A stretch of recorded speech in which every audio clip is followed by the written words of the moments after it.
I am live.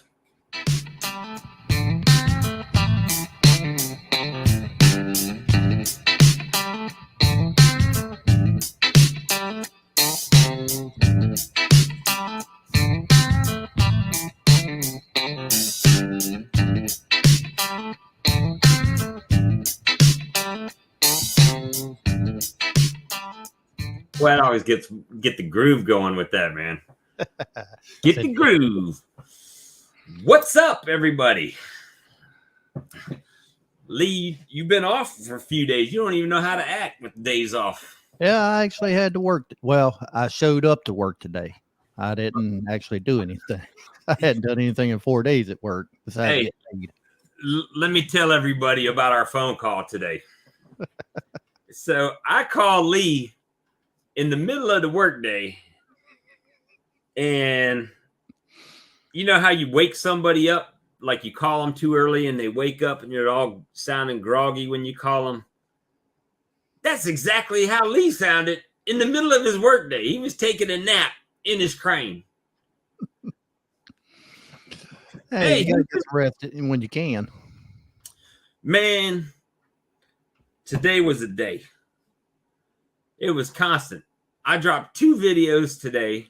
I filmed a 3rd video that's not gonna drop till tomorrow, but man, I'll tell you what. My equipment came today, y'all. So the video I actually just uploaded it, and since we were going live, I didn't want it to premiere now. It's not premiering till tomorrow, so it'll be my unboxing, and that video will be I think 1 o'clock tomorrow. Wait, you just can't. So you just commented as me. No, it posted to both of our channels at the same time. Oh, I gotcha. Yeah, anything we put in our little StreamYard chat goes to both channels. You're in Quebec. I've got a cousin and an aunt they're by Rice Lake, Peterborough. That's where they're at, Peterborough. They live on the Indian Reserve there. But hey, Brian, what's up, buddy? So, hey, let's drop the link. We haven't dropped the link. I'm dropping it right now. All right, so Up in. there you go. So anybody wanting to come on, we just popped on. We were bored beekeepers. It's been one of those busy days. Today was crazy, dude. I mean, literally with the I got the call, hey, when do you want us to deliver your equipment? Well, I'll come pick it up if it'll fit in the back of my pickup truck. They're about 10 minutes away from me. And I went and picked it up. They had this huge crate on a pallet. I'm like, well, it's pretty long, so maybe everything's just on that one pallet, because that's what I was thinking. And that's all they said they had. So I drove it home, unboxed it. It was my extractor. Uncrated it, actually, not unboxed it. It was the extractor. So after we knocked the door frame out to get the extractor into the porch, and we got that in, and then I called him back because I was still missing my uncapping tank and my steam uncapper. So I called back the shipping company because at that point I didn't know if maybe Better Bee didn't send it, or if it was lost in shipping, or what. So I called him back. Guy says, call me back in 25 minutes and I'll go check the dock. So I get back in the house. He calls me about 5 minutes. He's like, yep, sitting right here looking me in my face. So I had to take another trip over to the shipping company, pick up another pallet, bring it back. And that was the uncapping tank and the uncapper. So got everything. So that's good. I didn't end up losing. It wasn't lost in shipping or damaged or anything like that. So I've got that video coming up tomorrow. I think I put it at 1 o'clock because I got a doctor's appointment in the morning. 1 o'clock Eastern. 1 o'clock Eastern Standard Time. 1 o'clock my time. And so actually hooked up the extractor, plugged it in, gave it a spin, checked the emergency stop. How'd it feel pressing that start button? Man, it felt pretty good after we figured out that it comes with the emergency stop engage. So when we plugged it in and turned it on, we're like, what the hell is this little logo thing? You know, because you don't know what the symbol is. And basically I didn't do it. I was filming and my buddy turned it and popped it out.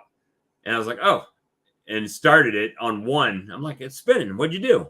Oh, well, you got to twist the emergency stop and it'll pop up. Okay, great. So we figured that out. So we got that done. Done cap and tank really wasn't much to it. So now I'm gonna wrap that porch in. That's the next thing. I'm gonna get it weatherproofed. Haven't decided if I'm gonna sheetrock the inside or some paneling or something. I don't know. I don't even know what they got. Wainscot in the bottom. Who knows? Cheap.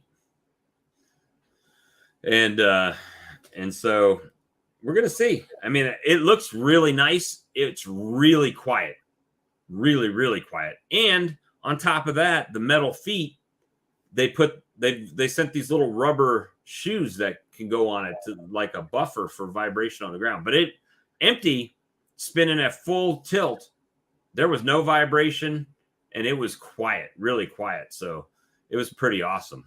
I'm ready to see it.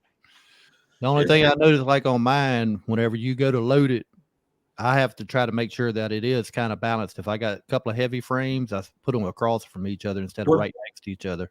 Does your extractor have the little grooves that you put the frames in? Yeah. Okay, so yeah, that's how mine is. It's got all the grooves in it, and there's not really that many videos on this extractor on YouTube. And I looked, and there was one guy that had it, and he loved it. So hopefully I'm gonna love it. What I'll really love is when I start running honey through the extractor. That'll be the game changer for me when I start actually see it. And the good things about the Lyson that I saw was the bottom is really slanted, and then the Honeygate is right. I mean, literally sitting on the bottom seam of the outside of it. Yeah. So there will be very little to no honey that actually sits in the bottom. That's the only thing I don't like about my data ant. The valve comes out the side and it's up. I mean, ½ inch maybe. So I do have a little honey left. So I have to tilt it over to get that last bit. But I got a guy that's gonna put a new gate coming out the bottom of it. Now I really like the uncapping tank. The uncapping tank has the hole in the bottom of the tank, and it's got that 90-degree L that comes out. Yeah, I like that. I just leave a bucket under it and crack the gate open. So what I think I'm going to do, and I think you told me that you did this, is you adjusted the legs on the one side with your uncapper on is a little bit higher, so the honey runs down. Yeah, it'll naturally run out even if you have it straight, but if you put that little tilt on it, it'll help it to run out a little faster. So it's probably, I'm not sure how long that video is going to be tomorrow, but it's a little bit of the field trip, going there, unbox, a little bit unboxing, and then demo of the equipment.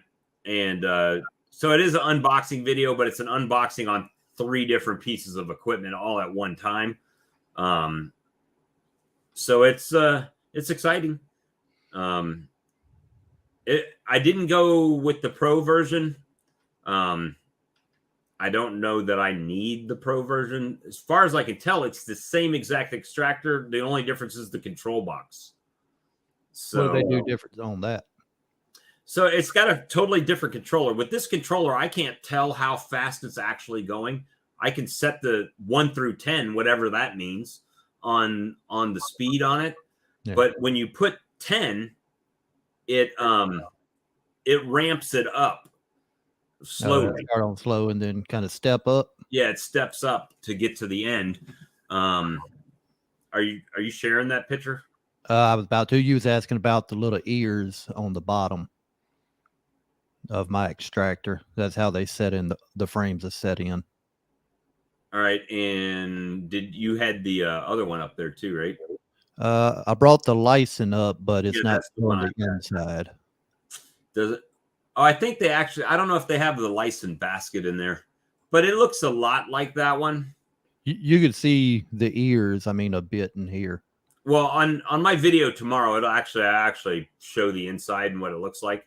Yeah. But Black Mountain Honey, if you guys are familiar with him, his YouTube channel, that's what he uses licensed equipment. So he uses licensed extractor, licensed creamer. He has basically it's the same size as mine, but he uses the one where the frames as it's kind of weird. You put the frames in, and then as it speeds up, they turn. I hadn't seen that one. And I don't know if it's called a tangential or something, but well, usually the tangential is you'll put it in like a four frame extractor. You'll put it in, spin out one side, and then you actually have to remove the frame, spin it, and put it in the other way. well, his you put them in normal, but they're spring loaded. So when you turn, his goes multi directions. Yeah. So when it's going one way, they flip this way, and it spins out, right? And then when you reverse it, it spins the other way. It's on like some kind of spring loaded system. Oh. So that's cool. So one thing that I did notice when I set the equipment out on the porch is that the table sits quite a bit lower. Now I've got the legs all the way in. I can probably raise them up a little bit. But the valve for the extraction table sits quite a bit lower. I think I can get a 5-gallon pail underneath the honey gate on the extractor, but the uncapping tank seems to sit quite a bit lower. Yeah. I was still able to get a 5-gallon bucket under that tank. Really? Yeah, no problem. So maybe I need to just lift the legs up a little bit. Yeah. Which the one side with the gate on it, I believe I had it all the way down, so the legs all the way up in it at the right point, and I could still get a bucket. The opposite end where my uncapper is, I have that raised up. And if you guys aren't familiar with the uncapper we're talking about the it looks like I'm frozen on YouTube. No, okay. Maybe I'm just but if you're not familiar with the steam uncapper that we're talking about, I know a lot of people are using the Simple Harmony that you put down into the little block there, and that uncaps both sides. It doesn't give you much wax cappings. However, this one is really, it's about the same price. I mean, I think Simple Harmony extractor last time I checked was $395, and I think this one's like $435, right? So it's like $40 different. So that's the Simple Harmony one that you strap on the tank, and it's kind of got a rubber band in between them, and it goes wider, right? It runs up and down the comb. And, you know, that's the one Bruce's Bee uses, and this is the one that we've got. So it's about, I think, $40 difference between this two. And this sits on your uncapping tank, and your frame sits on there, and you just push one side, flip the frame over, and push the other side, and all the cappings fall from underneath into the uncapping tank. Yeah, I've never used it. Lee's got it, so... Yeah, it has the 2 removable trays in the bottom that your cappings will fall into, and then your honey will drip through that into the bottom of your tank. How heavy do those trays get? Depending on how much wax you put on. I mean, just wax weight. But other than that, I mean, they're thin stainless steel. They're easy to move. So, you see. Like LaGrange Bees had the same problem you had here, the size of his doorway. Oh, you'll see on the video, we took that door out. We actually had. I mean, the porch was built in 1960, and it was framed over top, but around the side it had 2x4s running on the sides, and then it was just had a spring and a screw in the wood that held the spring and then thing. But we took those 2x4s out and we're able to on the sides, and we're able to pull the extractor in. But now I'm going to get a pre-hung door with probably some glass on it, external door. But that way it lets light in through the doors. But the rest of the room, I'm not thinking I'm going to put any windows in it. You got to put your little small window for a drive up now. A driveway? Pull in your driveway, you can hand the honey right out. Hey, I can go to an old like McDonald's and get like a slide through, the one where you step on the pedal and it opens up and you're like, oh, honey, stick it out the window. I'm going to drop this link in the chat again if anybody wants to click on it and join in with us.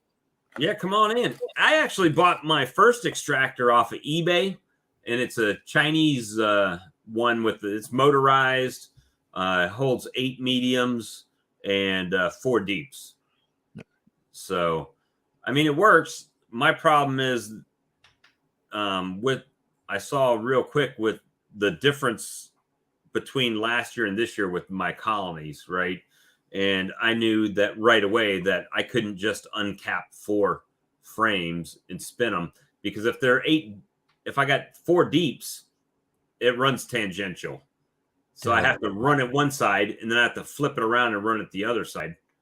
And it takes a long time. I had the 4-frame tangential, but it was the hand crank. And I realized real quick, I need a motor. Yeah, if you've ever made ice cream as a kid, I was through with that before it ever. Hey, look who it is. Hey, everybody, we got a special guest tonight, all the way from Maryland. Sawmill Charlie, everybody. Hey, how you doing? I'm doing good, man. You doing all right? Yeah, I'm doing good. My extraction equipment came today. Yeah, I was surfing. I heard you did it actually unbox it yet, or? I did. It's set on the porch right now. Unboxed, uncrated. Yeah, the extractor came in a big crate. I got the video coming out tomorrow because we were talking. Hey, let's go live. Lee's got the on-air light going, so we had to go. I think we were only on the phone, an hour and a half. Then we decided, let's do it on YouTube. Everybody can listen in. Yeah, the bad part is when we start talking about bees on the phone, then it feels like we've talked about everything before we go live. So we have to bring experts in like Charlie to take the comments. I don't even have that fancy stuff. All I have is a Maxant honey plane, which I like. Well, what is that? What is the honey plane? Honey plane, instead of having a knife, there's this little tool. It's about 6 inches wide, and some people say go up and down the frame. I'm listening. And I actually go across the frame. And you can set the depth, about, let's say, cuts about 1/8 of an inch off the capping. The capping rolls. Actually, hold on, let me go get it. I think I got it close by. All right. You talking about this thing? He just stepped away. He said he was going to get it. That ain't it. Nah, that ain't it. I like that. Nah, you got it all wrong, Bob. But yeah, I just realized that between the length of time it took to uncap and when I was cutting it, I was tearing the crap out of the comb. Yeah. And that's why I went with the steam uncapper, because the one video that I could find online. Let's see if I can get this up here. Oh, okay. Is that that's a heated one? Yeah. It's heated, yes. And is that the width of a medium or a shallow? Probably would go a shallow or something, but right here, this copper, it's like a knife, and you can set this blade. I don't know if I can set the depth you want. you can set the depth. Let's see, right there. I'm gonna pull you up a Right. little bit bigger. There you go. All right. It cuts. Wax goes up as you're cutting it. You're pulling it across like so, and then the wax comes. It goes right up underneath this tray here. Okay. And but what I do is I do it sideways this way. So it falls down. Falls out. Now I'm going across the comb, and it's coming up like a curl, and I just kind of keep dumping it in the uncapping box. Okay. That way. Now the one thing about this is like if you don't have your wax that's drawn out past the frame, and you got those little divots, Right. you can kind of get them with this. You don't have to use a uncapping scratcher. All right. Okay. Yeah, that was my problem last year. The steam uncapper I got, my wax wasn't thick enough or fat enough off the sidebars, so I had to use a little spike roller. Is what I did last year. But I'm gonna. Yeah, I've run never tried any of that. That I'm gonna run roller, 9 frame this year with a fat cone. Yeah, I got the plastic spike roller. That Yep. thing tears up so much comb because the wax sticks in the little grooves, and then it just like peels it off, and it just rips it up. And now, if you had fat comb, the steam uncapper did it cut it nice and smooth and nice? Yeah. You actually have a little adjustment screw under that blade. You can adjust the height of it that way. If you want to cut more wax, or if it's real thick, you can drop your blade down. That way you can save more wax. Okay. Now we got Houston Shelton down here in the waiting room. I'm bringing him in. What's up, Houston? What's up, guys? You got your phone all charged up, ready to roll? Oh, and just Nope. like that, he's gone. He hit the eject button. I think his phone died. He'll be back. He'll be back. But yeah, that's so it was an exciting day. It was just busy for filming and editing and uploading and all kinds of craziness today. Yeah, I think tomorrow is going to consist of a lot of painting for me. I got all my new boxes for my number 4 yard primed. I just got to put the finish paint on them. There he is. Houston's back. Sorry, guys. Houston, you don't even have an extractor? No, So you I go old school. just crush it? Crush it. Well, I just kind of rake it out to the foundation and then just strain it. Well, last year my honey crop was on all brand new comb. It was new, right? It was my second year. It was pretty much new foundation, but man, I just felt like I was destroying some hard work. I hate it every time. This year, But I mean, I just need to pick up a cheap extractor or something, well, I haven't found a cheap one.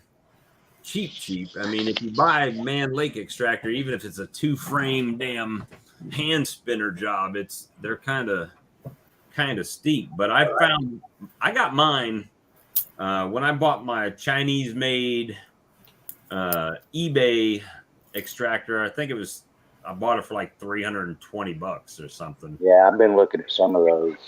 But it had a little, it's got a little meter on it, and it worked. But as a matter of fact, I'm sending that extractor.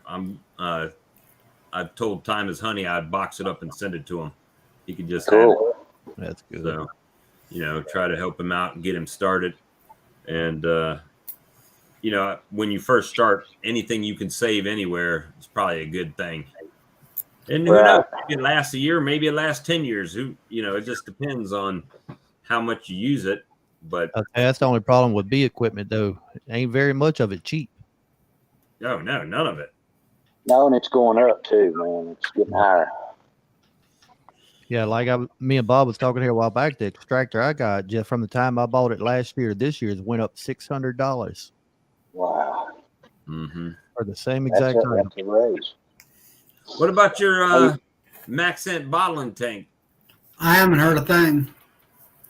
You haven't called it? I called them here a couple of weeks ago. They haven't got a clue. I thought about here recently about calling Max Sand saying, hey, you know, when do you think you ever get around to getting your orders out? Hey, just piss them off. Say, hey, you know what? Just send me my money back. I'm going to order a license from Betterby. It's cheaper than y'all's anyway. I bet you they find one somewhere in the warehouse, somebody's house, rebox it up. Somebody's got I mean, I've looked at them. I haven't really looked at a license in person, but I really like the Max Amp. I like their valve. right. Thing. Now, I believe you can buy that same one drip valve and put on a license. Yeah, they do. So, and they've got their own valve as well. But the license valve is more expensive than the Man Lake valve. I wonder if it's a true no drip. All right. David Watts said, I bought a Vivo 4-frame extractor last year. It came out of the box with broken welds. I returned it and bought a Hilco B extractor. You know what? Speaking of that, my Chinese one, the welds, where'd Charlie go? He dropped. He'll be back. My Chinese one broke the welds this year. And I carried it over to my mentor's house, and he's one of those guys that's got every tool known to man. And he just welded it back. And it worked fine it worked better after he welded it than it did before. That's good. So as long as that motor holds out, it'll be good. But the thing I liked about the Lyson is the motor was underneath and the top is totally flat and you can see all the way around it. And when you hit the stop button on that thing, man, it throws the brakes on. Dang. It's got like a clutch brake or something. I kind of wish mine would do that because, I mean, if you do have something out of balance and it will stop for you. Hey, I'm back. It's out of balance. Whenever I turn it off, it keeps spinning and slowly comes to a stop. Well, that's a problem I saw with the cheaper ones. When you spin them, the handle just keeps spinning on those. Yeah, look like they'd have some type of clutch, kind of like my cheap one. The legs are not real sturdy, so when you start cranking up the speed on it, it's got a little dial right that you turn it up on with. Man, that thing will start hopping around. And but does the handle spin on it? Or it's got a motor on it. Oh, okay. Yeah, it's motorized. Yeah, you got. What do you use, Charles? You got to hold it. We'll see you later, buddy. What's that? LaGrange bees. Oh, okay. I just asked what kind of extractor you use. Oh, what I use, I have a Man Lake 18-frame extractor. And I was listening to Bob here, like you say, it holds about 3 inches of honey in the bottom end of it. And then you got to tip it over in order to actually drain it out. And you never get it all out. Even my Chinese one, I'll turn it upside down and let it drain in a bucket overnight, and I'll set it back up. And when I carry it out, I lay it down, or the bees will drown in the bottom because of the honey. You can't tap it out and just put another gate in it lower. No, that's what I'm gonna do on my they got that cone in the middle, and it lays around the edge. And with I haven't seen one extractor yet that really has the Lyson. Watch my video tomorrow. The Lyson, it has the conical bottom, and that gate sits right at the bottom of the tank. Cool. So there'll be very little that would be in there that I could probably take one of those spatulas, little putty blade or a spatula, and just go around the outside and push it to the bottom, and it should come out. When you got a 30 frame, you said? 30 frame. Yeah, you talked me into it, you big dog. You're like, if you go to a 20 frame, might as well get the 30 frame and just go big. Well, I mean, you were saying that you were going to get up to like 25 or 30 hives, so that's the plan. And with the Demaray split that I did, one person commented on it that it looks like you're just weakening the colony. And I redid it yesterday. I don't know if you saw that video, but I redid it. And I will kind of agree with that statement for the one I just did, because I harvested, but with that being said, I harvested queen cells. I cut 2 queen cells out and gave them to other Full of colonies. resources. And I took the brood that had like a queen cell on each side, and made splits out of them. So I watched part of that one video. You took a piece over to a nuke, one frame. Did you add more to that nuke? not that new. I mean, it's been in the 60s and 70s. And Yeah, and but not real I mean, it cold. looked like to me it was awful weak. Awful weak. Yeah, I mean, as far as the amount of bees and So what's the difference between doing that in a 2-frame mating nuke or putting it in a 5-frame by itself? well, I used 2-frame mating nukes, but I mean, I don't remember exactly how many bees you had on that frame, but you want to keep that cell warm. It might be a little bit light. Probably about a pound on the two I things. shook some more bees in there. Get everything in there. Now I've seen people in like April and May, they'll just take a cup of bees, basically just a little bit of bees in a frame, and all of that brood that was on there should be hatching out within the next week, because All right, well, it was check on made. it. Last year, I got one of the double deep support nukes. I mean, you got an entrance on one side, 2 separate sides. I took 1 frame of brood that had bees on it, and I shook 1 more frame of bees in there. So basically, a frame and a half of bees roundabout and a frame of brood. By the end of the season, I had to put a second deep on top of them. But I did it late March, early April when it was decent weather down Kind there. of getting warm, yeah. Yeah, well, up here it's going the opposite direction. We were like 60s and 70s last week. Now we're going to go down in the 40s.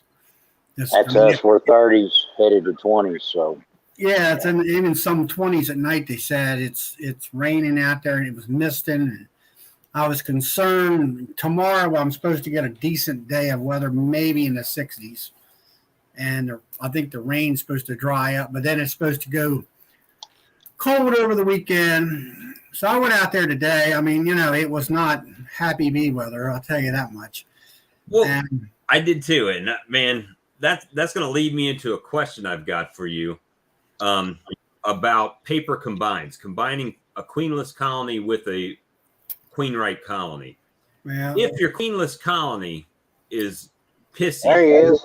mean bees, what's the chance that when you do the paper combine that they'll kill that queen in the bottom box? I really don't know. I mean, you say you got a queen I've in never the, heard of them doing it. and a queen in the top, or what do you got top? Well, so I've got a queen-right colony that's a little bit weaker than some of the other colonies I've got, and then I've got a mean colony Yeah, I've seen that one there. It was all over you. that has no queen in it.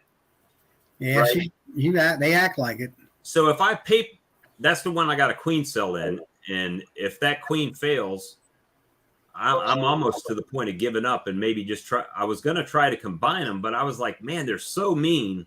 I just don't know if they'll go in there and wipe the queen in the queen-right colony out. If Put her they'll in a pushing cage until you got them united good, and see how they act on the pushing cage, if they're biting it and stuff.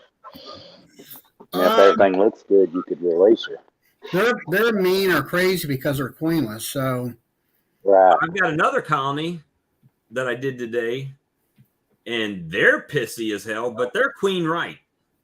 You done it in the rain, though, right? Well, it wasn't raining today; it was just over.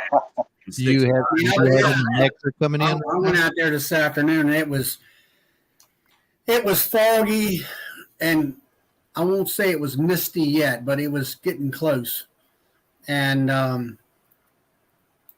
I don't know. I just went in. Some of them were nice, and some of them weren't.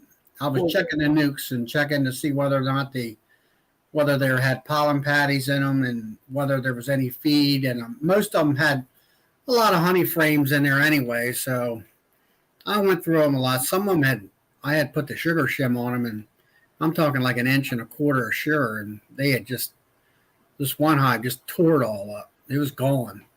I put a sugar brick on it. But Bob, do you have any nectar coming in right now? no.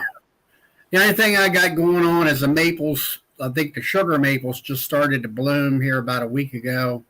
I don't know. There might be a little bit of nectar Well, coming in, but we haven't had any good flying weather. Yeah. For I the know most mine, if I don't have any nectar coming in, they can get mean, especially my number one hive. But as soon as nectar starts coming in, I can go out there without a veil or anything and they're fine. Yeah. If there's no nectar, I'm suited all the way up. dogwoods have bloomed. We've got those flowers that I was telling y'all the other day, the trumpet, whatever they're called, the little trumpet flowers, they're blooming. We've got a lot of stuff blooming right now. Today I saw a few dandelions out there blooming. Nah, we don't have anything like that. That's And about all we got. Our dandelions are almost done. I mean, we've done had a lot of them die off, go to seed, but I still see a couple of them yellow. well, the thing is, like Charlie was saying, some colonies, like that big one that I've got, the Demaray. Now I looked at that on that video, and it looked to me, as far as bee population, it's just there's just not enough bees in that hive. In the Demaray? Yeah, in the Demaray. I mean, you had bees in the bottom, but you should have had that amount of bees upstairs too, I think. At least Well, the whole philosophy of it is when the brood chamber gets so congested with pollen and nectar, like, I don't know if you saw the frame, that there was only like a silver dollar size brood pattern, and around that was pollen, and on the outside was all honey. It was like basically a honey frame with a dollar size of brood in it. And that whole bottom box was like that when I did the split at first. Now, the whole principle is that all the the nurse bees are the only thing that's going to stay behind on the brood. Everything else is supposed to come down back to the queen. well, is that pollen being coming in right now? Is it fresh pollen, or is that something been in there? No, that's all new stuff. They've been packing in that much in there. Yep, packing it in everywhere. So when I went back in there, the bottom had nothing in it. All it had was 2 frames of cap brood in the queen, and I did put drawn comb in there the first time I did it. And they packed that up with nectar and pollen and everything too. So I put 1 cap brood down in the bottom, empty frames, moved them back up. The workers are all going to come out the back and come back onto the front and start drawing that comb up. But the nurse bees are going to stay with the 4 or 5 frames of eggs and brood up top.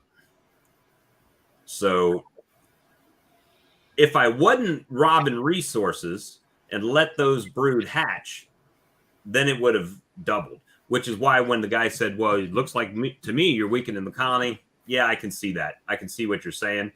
But I strengthened 4 other colonies.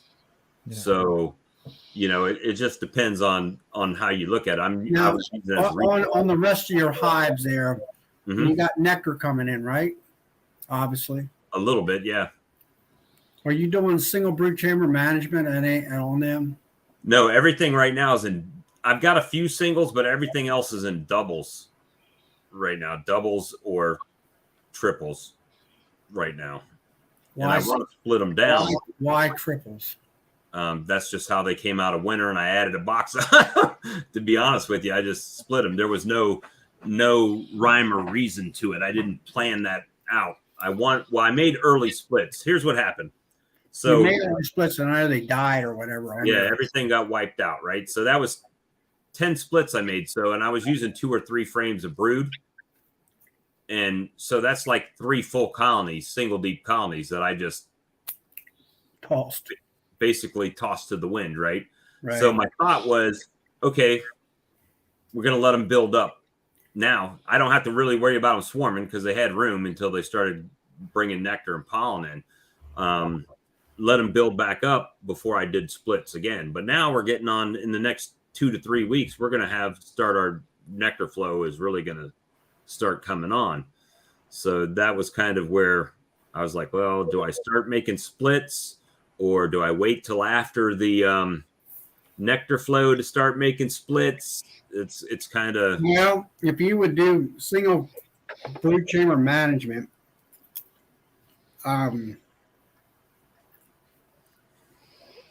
You got a single deep, and you put her down in there, and hopefully she's a good queen where she's laying that whole box up with eggs, so they can't put any nectar in there except for maybe round the very tops of the frames. Right. Put a queen excluder on and put your honey supers on. If they're really coming in good, put a couple honey supers on, and they will push that honey right straight up into those honey supers. There won't be hardly any food in the bottom. And you check about every 7 to 10 days in that bottom box, and you look at the brood, and you're going to have eggs and larvae, and then you're going to have cat brood. Right. And let's say you've got 4 frames of cat brood, and the rest of it's larvae and eggs. You want to take 2 of those frames out of the cat brood with the bees, and then you want to find a home for them. You want to try to, if anything, try to find a weaker hive that's got a queen, and she needs help. Put them frames in with her. Right. You're talking about emerging brood, Charlie? Not so much emerging brood, but brood is getting close to being hatched, but it's got to be capped. Like and don't shake the bees off of it. the cat brood that I took out yesterday. It's pretty yellow. That was pretty new looking to me. Yeah, but yeah, I mean it could be. I mean, if you ever take notice, the color of brood, of worker brood, you got the real kind of bright white or yellowish looking. right, And then as it gets older, it gets kind of brown looking. right. And the brown is the older stuff, and that's the stuff that's going to hatch the soonest. I can't give you I'm not good enough to do the numbers. It's going to hatch out in 2 days or whatever. I can't. I don't know how to do that. But the older stuff is the one that's going to start hatching. I did add that frame over there and gave him some resources, some honey, and distributed that one box. But that first demarree was done 2 weeks ago yesterday. So in the next 2 weeks, probably that brood that I put in there will be hatching. All right, you got on that demarree, you got a deep, and then how many boxes in between the brood up top? 2? All right, so the way you set it up, yeah, you got 2 supers, 2 mediums. Honey supers, right? Yep, 2 mediums in between. 2 mediums. And then All the right, brood and then box is on there. Put the brood box up on top. And then I put the brood box from the blue box that's on top was actually the bees from the first demarree. So that was still there. So the that's had on top. And the only reason I put that back on top is because that's the one I drilled the exit in. I didn't want to drill another exit and put another disc on it. So that's why I put that back. That top box an exit. Yeah, so that blue box has the exit from the back. So any foragers that come out or drones that come out because they can't get through the excluders should fly out and come back to the front. So all that workforce will go back to the bottom. And, there was 8 solid frames of bees in that yesterday, plus the bees that were spread out through the other boxes. So, and they can also. I haven't tried it myself yet, but while I was at Hive Life, I bought some double screen bottom boards. I don't have any. I need some because I could have just did a vertical split and put that on. Then use the heat off the bottom hive in order to keep the top hive, whether it be a queen cell, keep it warm and all that stuff. Right. Weaker to the top. Yeah, the heat was on the top, but he could put that queen cell in there. The heat from the bottom would keep that other nest warm, and they would actually hatch another hive. Well, we're gonna see how it goes because I watched Black Mountain Honey. He's the first person that I've seen do it, and made sense. He said basically the way he did it was as a swarm prevention technique, and he just crushed the queen cells. I mean, he has breeder queens and stuff like that. So he just crushed the queen cells in the colony and let all the brood hatch out. So he is basically doubling the strength of the colony. Yeah. I don't know. There's a club that I belong to up in Pennsylvania that they're big on the Demery thing. And I don't know, it's pretty strong hives from what I gather, but it just looks like to me that your population needs to be a lot denser, and Okay. either top and bottom and stuff, especially in the nukes. With the queen cell and stuff like that. Of course, I mean, you are warmer down there, but Your two mediums that you have on the bottom, right above the bottom queen excluder, is that drawn cone or foundation? One box is mixed and one box is foundation. Okay. Because I was about to say, I had a problem last year with some of mine moving up into the super with the queen excluder on. If it was just foundation, it's like they didn't have a reason to go up there because there was no cone. So I removed that queen excluder.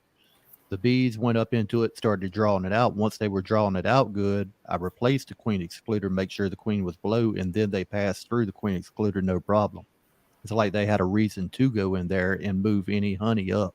that's true. Yeah, if Now, people, Maybe did when I go get in into- there next week, when I go in there, I'll move some of those drawn frames from up top and put them in the bottom box and just kind of checkerboard both boxes together. Yeah, Now, the the bee queen seed is dead the medium exposed. excluder or the medium super in lay a couple of eggs, but by the time they were drawing it out, she started laying in it. I made sure she was in the bottom, replaced the queen excluder, and then they were going into it fine after that. All right. Hey guys, I just wanted Hey, to jump in and hang out with you guys a minute. My wife says I have to get off here. It's time for bed. But I just wanted to jump in and say hello to everybody and be a part of it for just a minute. Wish I could stay longer. You always welcome, Earl. Thank you Always. guys very much. Hey, love you guys. Have you a good evening and God bless. God bless All you, Very Dave. good, man. All right. We'll see you later, Earl. see you there. See y'all. Bye. So yeah, it's just been a busy day, and we'll see what happens with the Demeray. Obviously, that's been my number one colony to pull resources from because they did produce the most honey from me last year, and they're pretty gentle. So Well, I mean, like all the other hives that you have, there's a lot of 10 framers I see in your videos. yeah, all 10 frames. 10 frame deeps. I mean, Yep. they all look like they're pretty good populations in there. I mean, are they backfilling, or are they producing a lot of eggs, or? They're doing a little bit of everything. They're not really, a couple of the meaner colonies, I'll be honest with you, I don't get in them very long. It don't take too many of them beating me in the face and stinging me through my glove before I'm like, yeah, let me just close this back up, And but Wow. yeah, they're doing pretty good. I mean, They sound like, if they're packing that honey in there, of course, I don't know your area that well, but it looked like to me, we put a queen screw on and put a super of drawn comb on there for your honey. well, see, that's one of my problems. I don't have a lot of drawn comb for my honey supers. I've got a lot of deeps that have drawn comb. I could always throw a excluder on it and throw a deep on there. Well, it depends on whether you want to lift 100 pounds up. Hey, that's 100 pounds of money. Well, That's $1,000. I think I'm going to try Cayman Reynolds way this year after the honey flows over. I'm going to put my brand new supers on, throw the 1-to-1 with them, and try to get that drawn out during the summer dearth. As long as Now I keep throwing the 1-to-1, they got plenty of feed, and they're going to want to store it, even if I have to uncap it and extract it later. At least I'll have drawn comb. That's Or one to use thing it for that I winter did. feed. Just put it Yeah. back to them. That's one thing I did with the Demeray that wasn't on the video afterwards, because they didn't have any but one frame in the bottom that's drawn out. I went ahead and took a cord of 1-to-1 and put it on on my Boardman feeder that Charlie hates so much on the front. You know, it creates robin. The But I mean, honestly, I would if they're bringing in nectar, and you've got a bunch of medium foundation, and it's like triple wax or double wax or whatever it is. I put Queen Scooter on, and I'd put that, put 10 frames in and get them tight so they don't go wonky on you, and put it on there right now, and see whether or not they'll start drawing that stuff out. I've got I do have that on some of them. Like I graduated, I think 3 nukes to 10 frame back in January, and one of them's the peppermint colony, and they're doing pretty well. I mean, they're pretty strong. I saw that one hive beetle. That was pretty good. Yeah, one hive beetle in that. It had more than that. If y'all watched the original video, there was I did. There was more than that in there. And it only had one hive beetle in it today. But with that being said, there was about, I don't know, maybe you guys watched the video, about a quarter size Saw the larva, yeah. left in there, and it had hive beetle larvae in that patty. However, to all of them. Yeah, death to all of them for real. But there was no like one beetle in the colony, and I was able to take that baggie out because the pollen patty was gone. Usually, they can't get a third of the way through the pollen patty, and there's beetle larvae in them. So, I mean, Yeah, but you're telling me they got, with all that pollen coming in there, don't they just quit eating pollen? That's what they do up here. well, I put that. The only ones I put that on were the ones that had hive beetles Okay. that I saw. So It looks like the peppermint seems to be reducing the beetle problem down you guys' ways. It's helping. it is helping. I mean, there'll be people that look at it and say, yeah, but there was beetle larvae in that. Yeah, but the difference is they ate 95 or more % of that patty before there was any larvae in there. And that's manageable, Right. And that's where some people mess up too. They'll throw a whole 1 pound patty on a hive, and there's not the population in there to eat that up quick. Yeah, I seen. I was watching the Vino farm up there in New Hampshire, and he threw it was a whole pound patty on a nuke, and I'm like, "What are you doing? You should have, a quarter strip is all you need." That was a half-pound patty that I put on that colony around. Yeah, if it's a 10 frame that's got a lot of population, I'd say a half pound's no more than that. It took Right, it had the bees to take care of it. it took a week. That's me. I would put a half pound at a time if it's a decent population in there. If they eat it up, you can always add another one. But if you put too much, it may get taken over. You want that if you can get them to eat that patty in a week, and then just go back and do it again. Right. Well, the now main thing is these beetles down here. I mean, I had people commenting on the video that are like, "Oh, we don't have hive beetles up here, so you don't know." I got them, and about just as bad. So, I mean, they're terrible. But if I can eliminate having to put Swiffer sheets in and everything else by putting a little peppermint extract in my patty, and maybe I haven't tried it in peppermint extract in the like 1-to-1, like later on when the dearth comes on. Mhm. If that keeps the hive beetles out, because if we're finished with honey in July, like 4th of July, right, then that's when the beetles are kicking it in. Yeah. So if I can keep them out of there, Well, thanks, Jim. If I can keep them out of there and deter them by using peppermint, it's a no-brainer. But I don't crush them like Earl was talking about. I've been using whole, like even that one that had the larva in it and the one beetle today.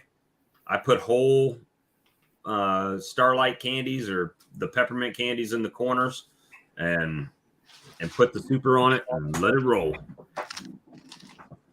okay. They don't do no good in the bag, Lee. They got to be in the colonies. I I got got to get some. Any? I just, But I don't have hundreds of colonies. I could see if you had hundreds of colonies, it'd be kind of time drain to do that. Well,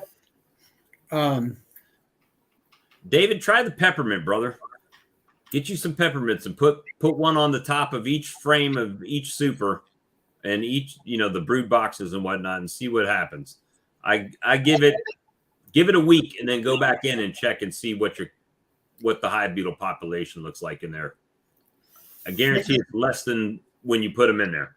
Yeah. And like we were saying, even if it don't completely eliminate on, any reduction helps. Right.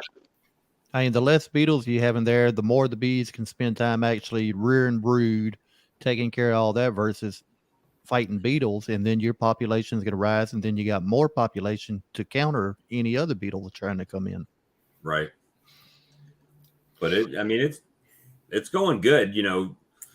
I don't know how scientific the experiment will actually end up being because a lot of it is on me, right? It's about me tracking it, me remembering which hives have pollen or had the peppermint pollen patty in it. But I've gone in like that mean hive, right? There's not a hive beetle to be seen in there. It's got peppermint in it, but I don't know if that's because they're just so aggressive that anything that comes in the door gets eliminated. Or if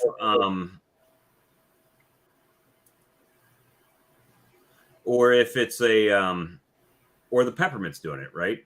I mean, because overly aggressive. The one colony I opened up today, they come flying out the front as soon as you open the top. They'll come. It's like a mass evacuation that they're just going to tear This you up. time of year, they seem a little hotter, anyways. They almost seemed Africanized when you first opened that hive up. Man, with you. I had to walk to the neighbor's property and was walking around and came back through their property, and there still was some bees in my face. And then when I opened up the next colony, they were right back in my face again. Did you see a queen in there the one that was so hot? I didn't stay in it long enough. Around. They're growing in size. Did you see eggs and stuff though? I didn't even go through that. Right. I figure I'll give them a couple weeks when the nectar flow starts here and see if that changes their demeanor right away when they have an overabundance of stuff to be busy on. And it's just crazy.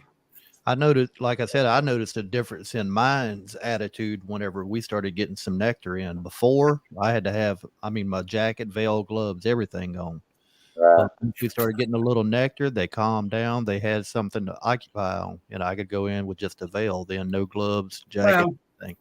You figure your field force, third of the bees are out in the field, so you don't have, what's left in the hive is your nurse bees, and they're a lot calmer bunch. They're not as flighty. And the last few times I've been in there, it has been overcast and misting and stuff like that. So I'm sure more of them are in the colony. Yeah. Ready to rip my face off. Yeah, like today I got out there. I knew I was going to in for something because it was not a day you shouldn't even been out there. It was foggy and whatever. But I don't know. I had I got nuke sales and that's one of the things that, like with the Demeray, I've got to do it every 7 days because I got to make sure that the queen cells are dealt with, right? So either I got to crush them or I got to move them. Got to harvest them, That's what I've been doing. I've been harvesting them. So, but they got the two. Yeah, like you were saying about the different amount of bees and whatever. Yeah, I use 2-frame mating nukes. I build them myself, so they're full size frame. They're not them little cup of bee things. Right. That's what I use. I did like barnyard bees. I took what his idea and made it like his. Now the only thing I will say, if I had to do it all over again, I think I would go 3 frames. Yeah. Instead of 2 frames. My queen castles go 3 frames work. I like 2 framers better. You just got to keep a closer eye on them in a 2-frame because you're going to lay it up real fast. Yeah, but I don't know. When I put 2 frames of bees in there, the frames are full of bees. It's covered. and then that's how many bees are in there. And then, of course, I put a cell in between the two frames. And then when I first start that box, I got a little block of wood with a screw on it, which is like a little door. And of course, the opening is no more than, I don't know, 1/2 inch by 3/8, just enough for a couple bees to go in and out. And I lock them up for 4 days in there, and then it's got ventilation underneath, and I got food on top. And 4 days later, they forgot where they come from, and they stay in that hive. Well, see, that's the reason I did that. Even though it was a smaller split, I knew it was going to be kind of bad weather for the next few days. Mm-hmm. So I figured that they would just be Stay chilling there. out in there and stay in, you know. That'll be that's a test, I guess you would call yourself. Right. Experiment. It's another bee experiment. That's the story of my life. Well, I you know, mean, last year, all of my growth came from walk-away splits. I just took a frame with bees and eggs on it, or two, dropped them in a box, and let them go. That's And what I did. Everything last year was walk away split. and Lee and I are really on the same track. We've kind of grown at the same rate. I mean, we're about at the same spot, you know. Yeah. right. So That's fine. I mean, if you can get a queen that way, or you can use a swarm cell, what difference does it make? As long as she's a good queen, a swarm cell will obviously be a good queen. And if you can get her hatched, get her mated, and then she works, I mean, like the brood patterns, you get a nice deep frame like that. If you got a brood frame there that's, I don't know, 80% just wall to wall brood, that's some nice, that's a good queen, right. that's a solid looking queen and all. But I don't know. I went out here today and there was wall to wall bees in my nukes, and I'm just now I'm like, what's going to happen when, how it is, as soon as the weather clears, now they want to all swarm, because it's a beautiful day. I told somebody that today. I was talking to Rich, Time is Honey, and I said, yeah, typically, they swarm right after a rain. Like when the first day it clears up, that's when you start finding swarms. I lock them up for 4 days. If that's, if you're moving them in the same yard for is it Cajun Homestead? If you're moving them in the same yard, because I have a nukes, my honey hives, and my mating boxes all in the same yard. Not supposed to be doing. I mean, it would be nicer if I had other yards, but I'll lock those little hives up for 4 days, and then they'll pretty much all stay there. They won't. I just make them reorient. I don't lock them up. I just put something to block the you can do that. ingress. That's what I did And they last year. reorient. I only had 2 yards whenever I started good last year. And once I started making splits in my same number 1 yard, I would put it in a new box, and then I'd lean a limb up against the front with a bunch of leaves. That when they came out, it was something different, and they had to reorient that way. You can cram grass loosely in there or anything. And But as long as I mean, they reorient, they're good. if weather permits, locking on in would probably be the better option. That way, Now, Right. I mean, now I'm not saying do this when it's 90-some degrees out either. No, you'll burn them up. You would, you would suffocate or not suffocate them, but heat them up too much. Cook them. But I mean, if it's early spring and it's 70 degrees or something like that, I don't think it'd be too bad. nah. Once you get them established, early spring, then you can just keep them going. Let's see what it's supposed to be tomorrow. But anyway, just like I say, today and the next couple, all this week and probably in the next week, the weather is just no good weather at all. We got one day that it's supposed to get cold, Saturday. Oh, actually, now it's saying Saturday and Sunday. It's supposed to hit. Yeah, we got a few days of it coming in down in the 20s. All That's of our right. weather for the next week, the low is going to be like 48 at night, and then 70s during the day. Yeah, our low on Saturday and Sunday is supposed to, by this weather thing online, it says it's 37. But then by next Wednesday, it's going to be in the 80s again, 70s high 70s and 80s all week. Yep. So got 1-2 days of really, I guess, cold to deal with, and other than that, nothing. See, Cajun, Do you guys have dogwoods yet? Yeah, my dogwoods are blooming. Cajun, I have about the same weather I have. He's only a couple hours away from me. So Yeah, tomorrow.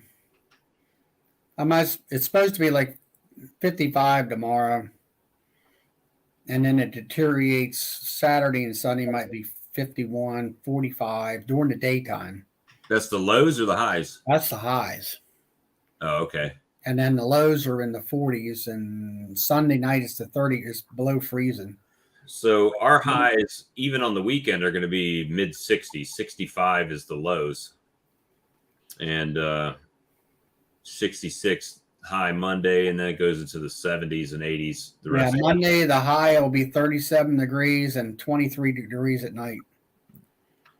So if they Yeah. and when we say low, I mean it's only going to get there for like a couple of hours, Yeah. and then it's going to go back. Start going back up. So. Hey, Charlie, I had a quick question for you. Yeah. That Gamber Container Company you went through, did you have to get that delivered, or you're close enough to Well, pick I'm it close up? enough I can drive. I don't know what kind of Yeah. shipping cost would it cost you. Is You don't want to know. that right? Yeah, Lee ordered.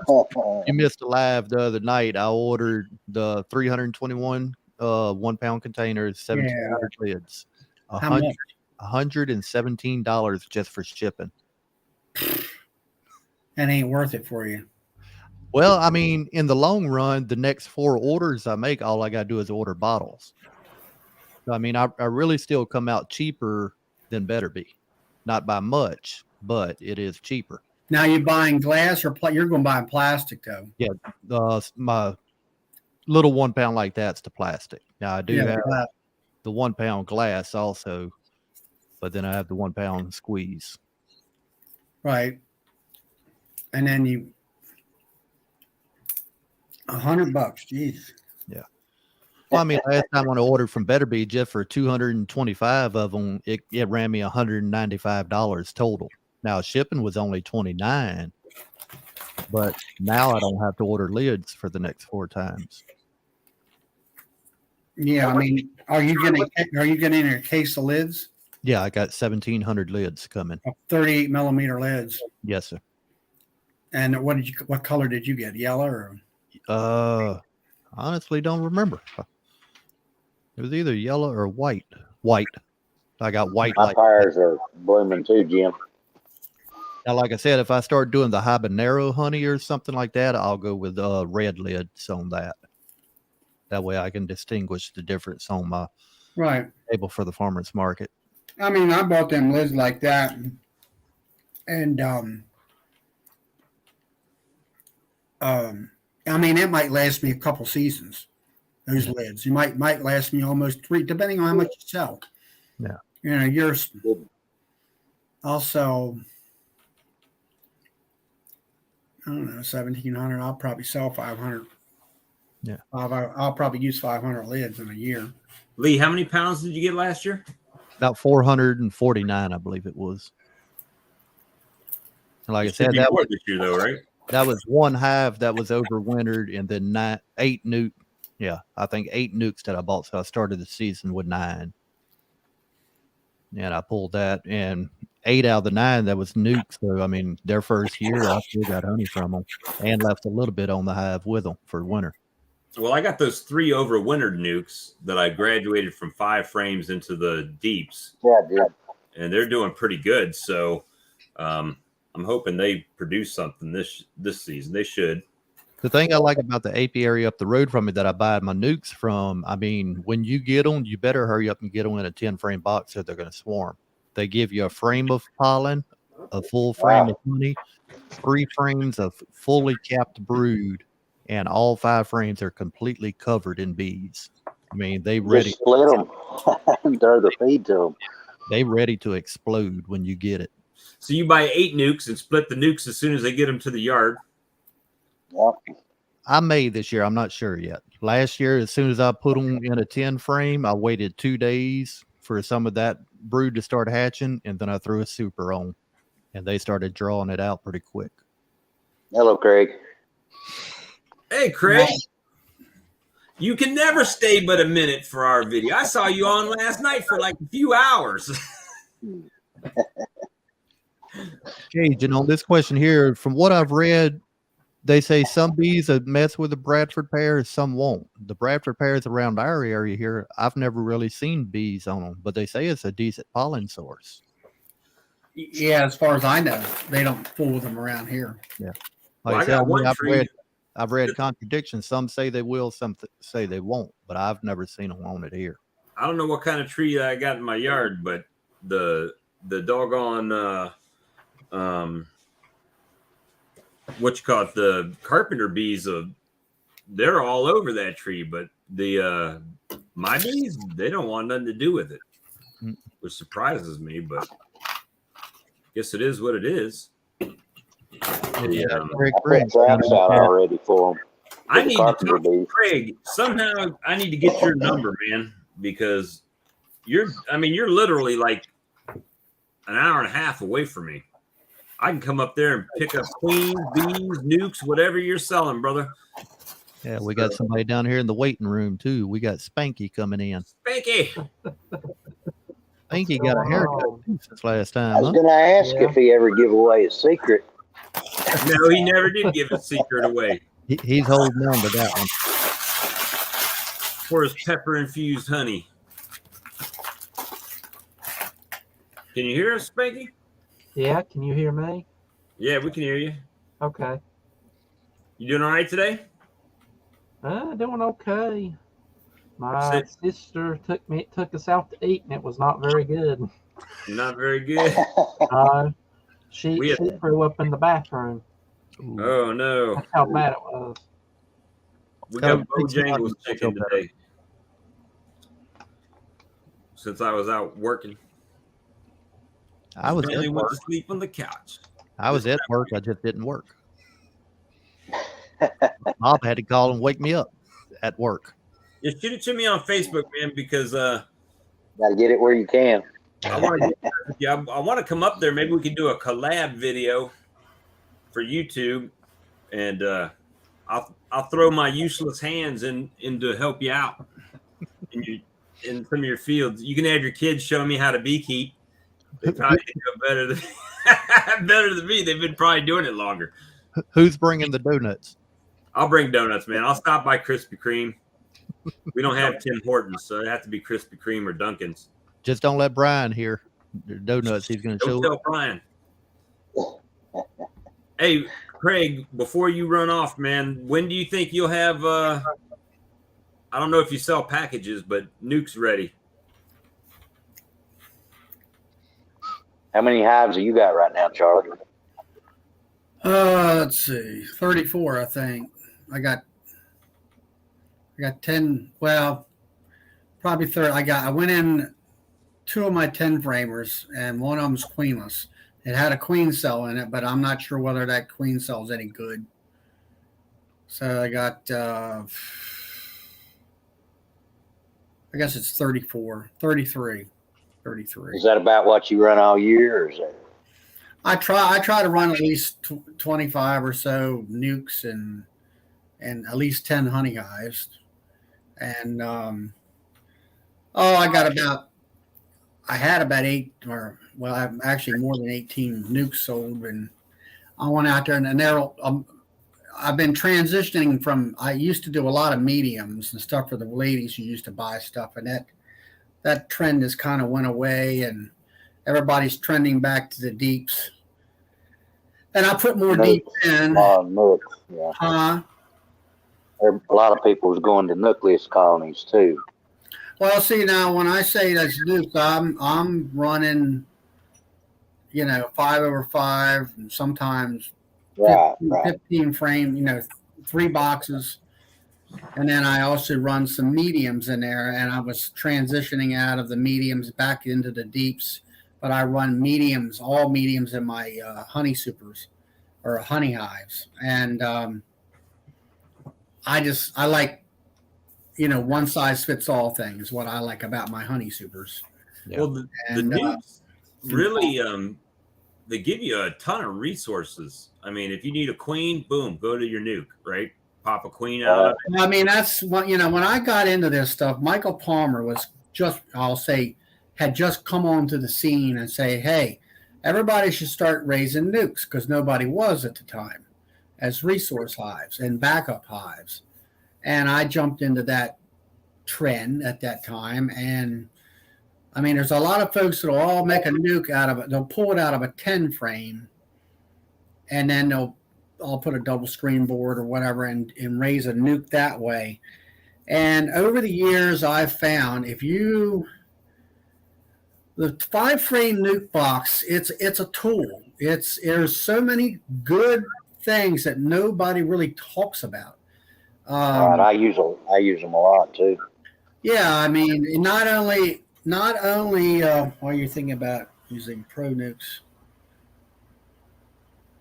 To lock a split Pro down. nuke. I don't have a pro nuke, but Yeah, I've never used that. it seems to be I mean, like those Apamay hives. I've been around them a few places, and they're nice when it comes to all you got to do is slide the Right, but the price. closures and you're done, And the Apamay, those new 5-frame pro nukes.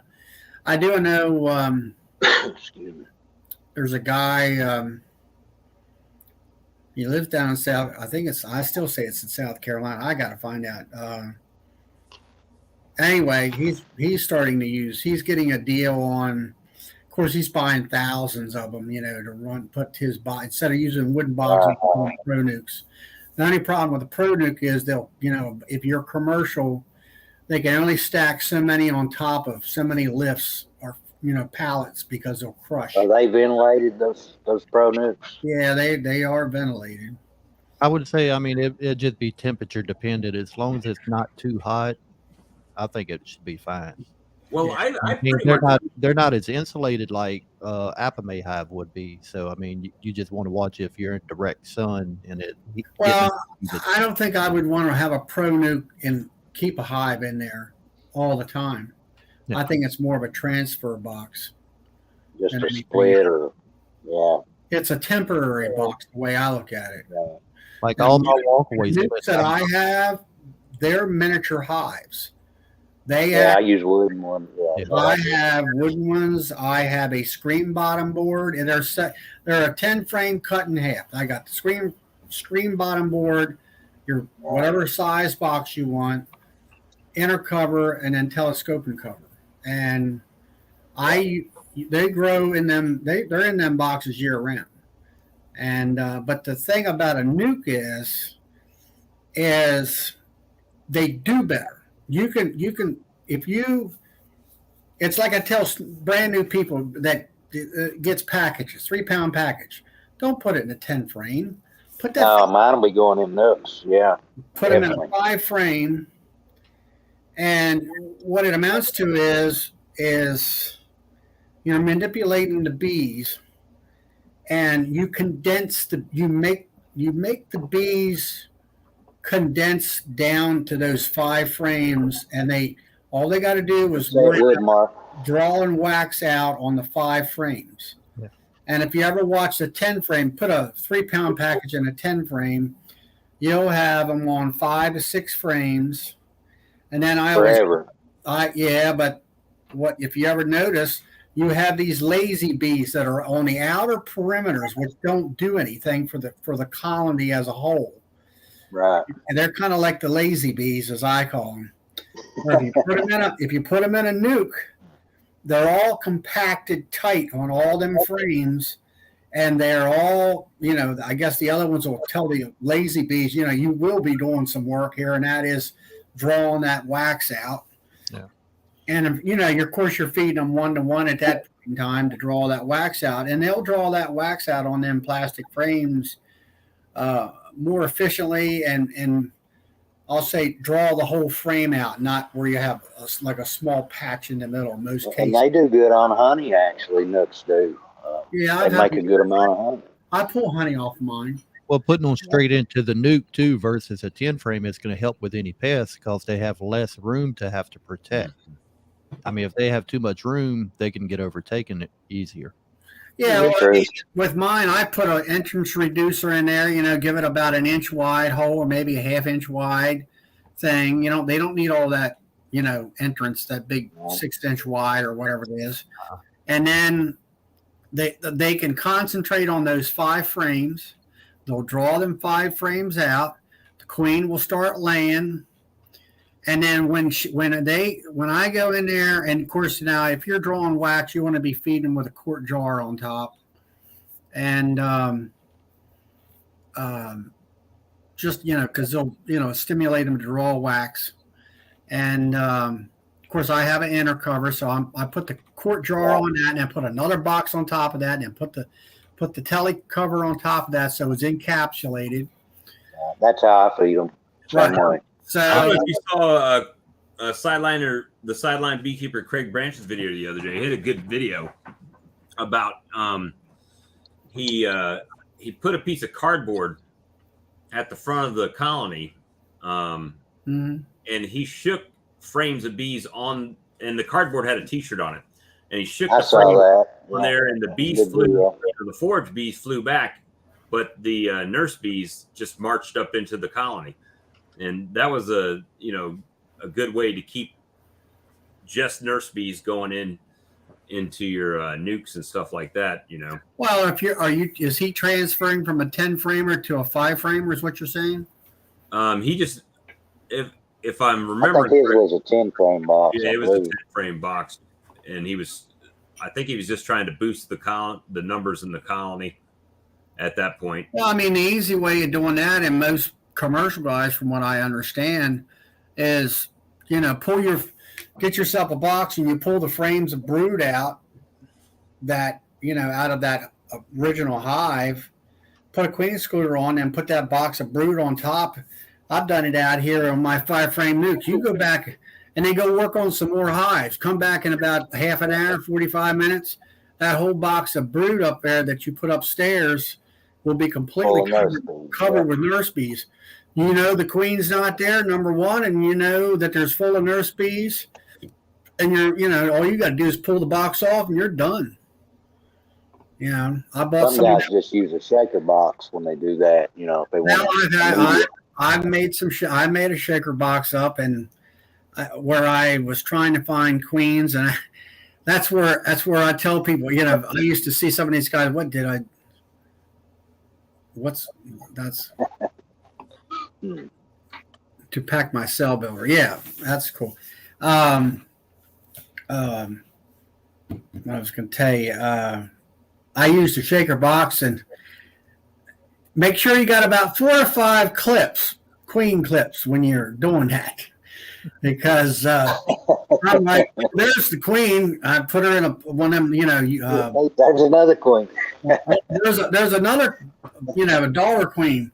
Oh, there's another daughter queen. I pulled, I think, 3 queens out of one hive. And then one other time I was in a nuke. I had one nuke next door that was queenless. And I had a nuke there. And I'm like, oh, there's a new young queen. She was, racing. She's a virgin. She was racing around. They were real fast. I said, oh, yeah, there's the queen. I put it back in. I went about 2-3 frames over. Well, there's Big Mama with her red dot on her back, or white, or whatever it was at the time. I'm like, what? I went back to those other first 2 frames, and I pulled. Oh, there she is, that young queen. And I didn't know they'd done that for years until I got a box and done that. And then I took that queen, that young one, and opened it up, opened that hive that was right next door, a nuke, and I just kind of tapped her just a little bit on the frame to let her kind of fall onto the other hive. She went walking on down in there, and it wasn't 3 seconds. Them bees up on top of them frames, they jacked their butts up and started fanning. Hey, we got a queen. We got a queen here. And then I just closed them up and came back in a couple of weeks, and she took off. So she just walked right in. Yeah, I was using nukes pretty much when I started. That's predominantly what I bought, was just nuke boxes.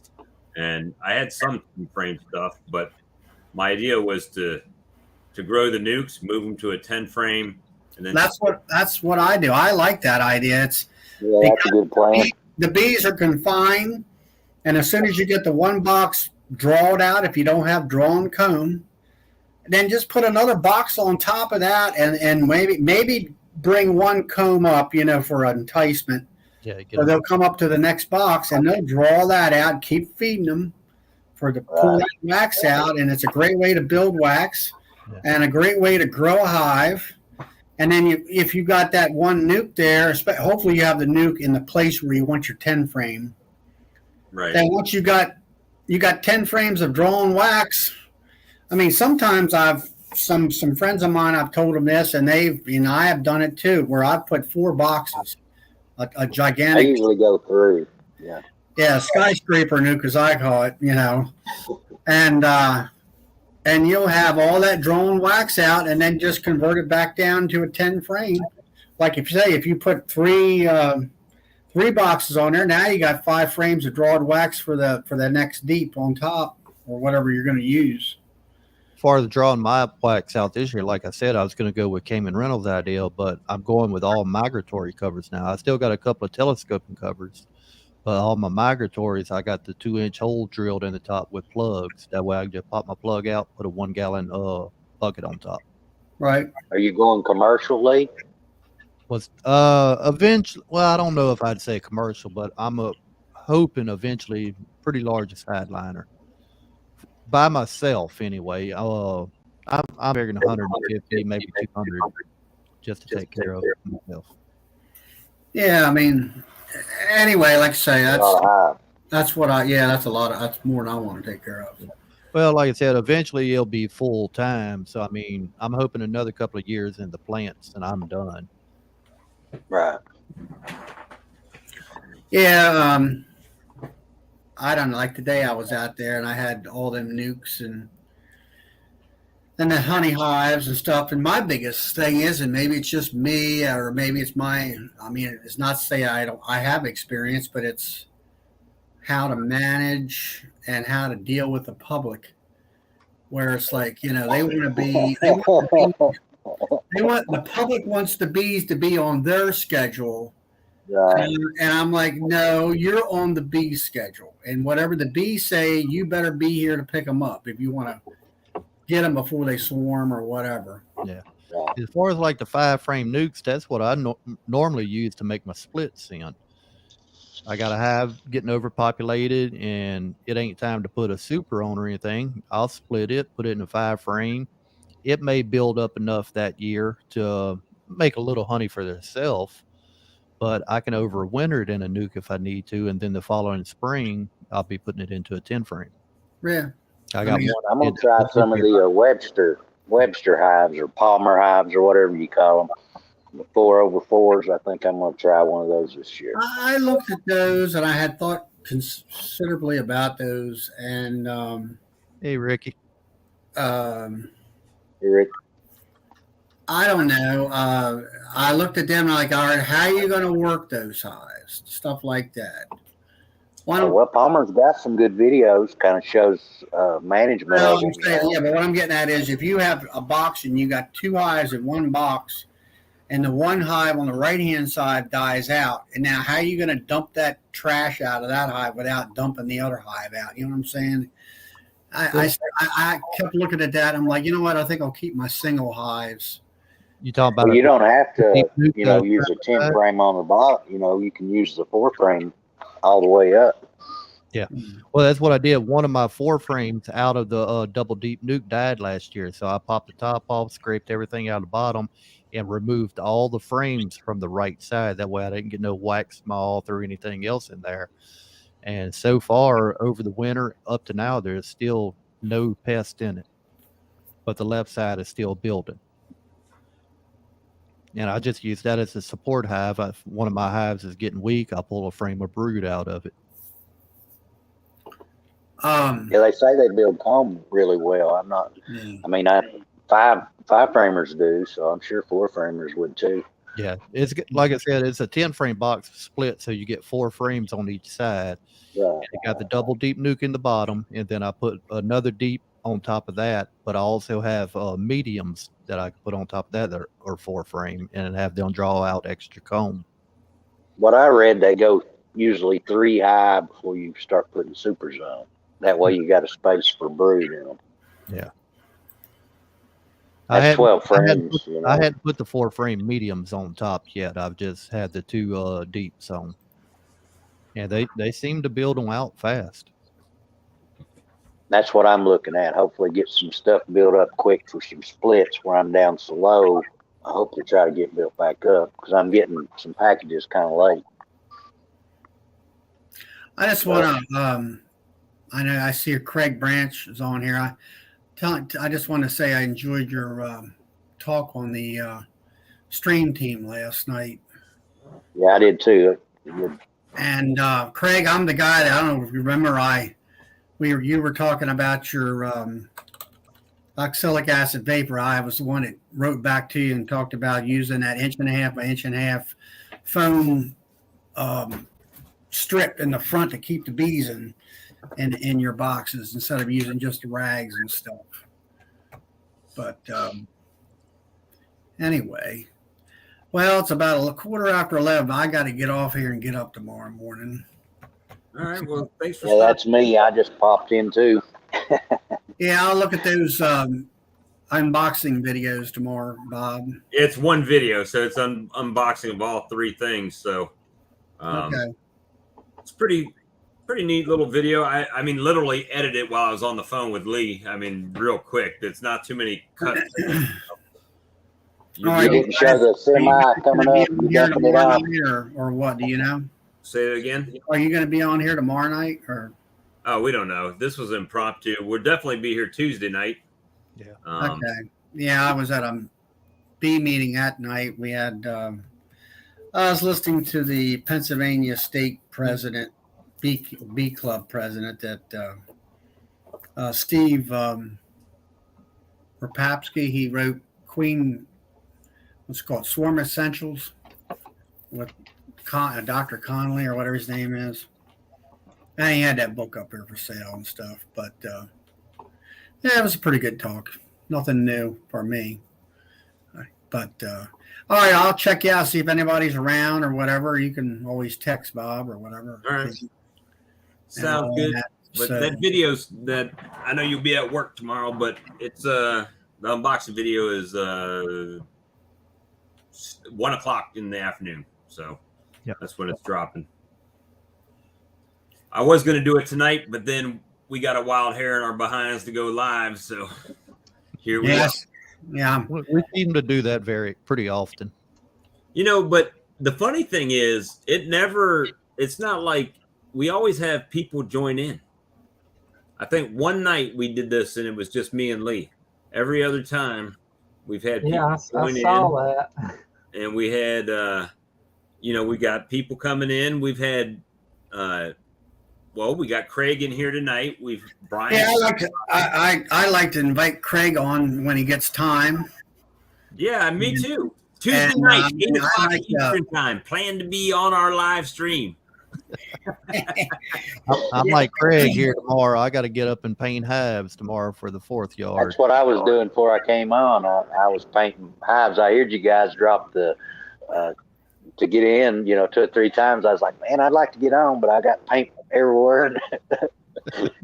Hey, we could talk while you paint if we got to. Yeah, but now I like to talk to Craig and Craig's.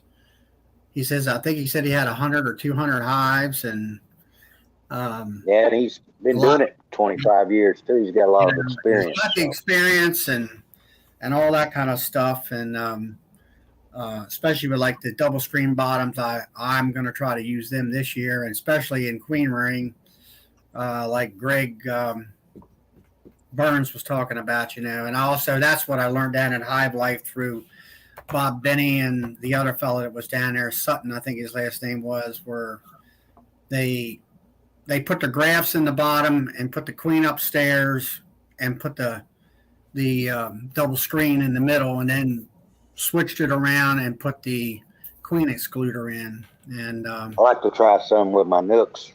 for overwintering them. He I says think that's shoot a him good a idea. reminder, Lay or Bob. I will.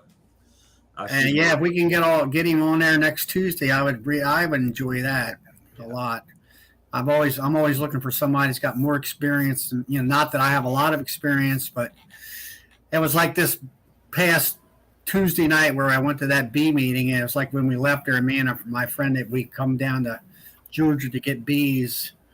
It was like, well, that wasn't, I always comment, that was no big new exciting any news or anything that's earth shaking as far as for me to use in my bee yard type thing. Where Craig here, I think, would have a lot of good insight for all of us to build up, how to manage. Management is my big thing, is how to manage the bees and get them to do what you want to do and keep them in the hive. And I've often wondered, like, when you have 100 hives, of course, I guess when you get to that point, you are either retired or that is your business, and you're out there when you need to be out there. That's what I've been trying to figure out. That's what I've been trying to figure out. After I get to 100 hives, I was wondering, how am I going to go through that many? But I got to thinking, you're not going to go through 100 hives in one day. No. No, for me, I consider myself a small sideliner beekeeper. I am self-sustainable. The bees pay the bills, and they give me a little extra money occasionally, yearly. And it's like I'm out there. I'm more of a weekend beekeeper. Saturday afternoons after work, we close our business at 12 o'clock, and then I got Sundays, and it's like you got to cram all that in, and it's like,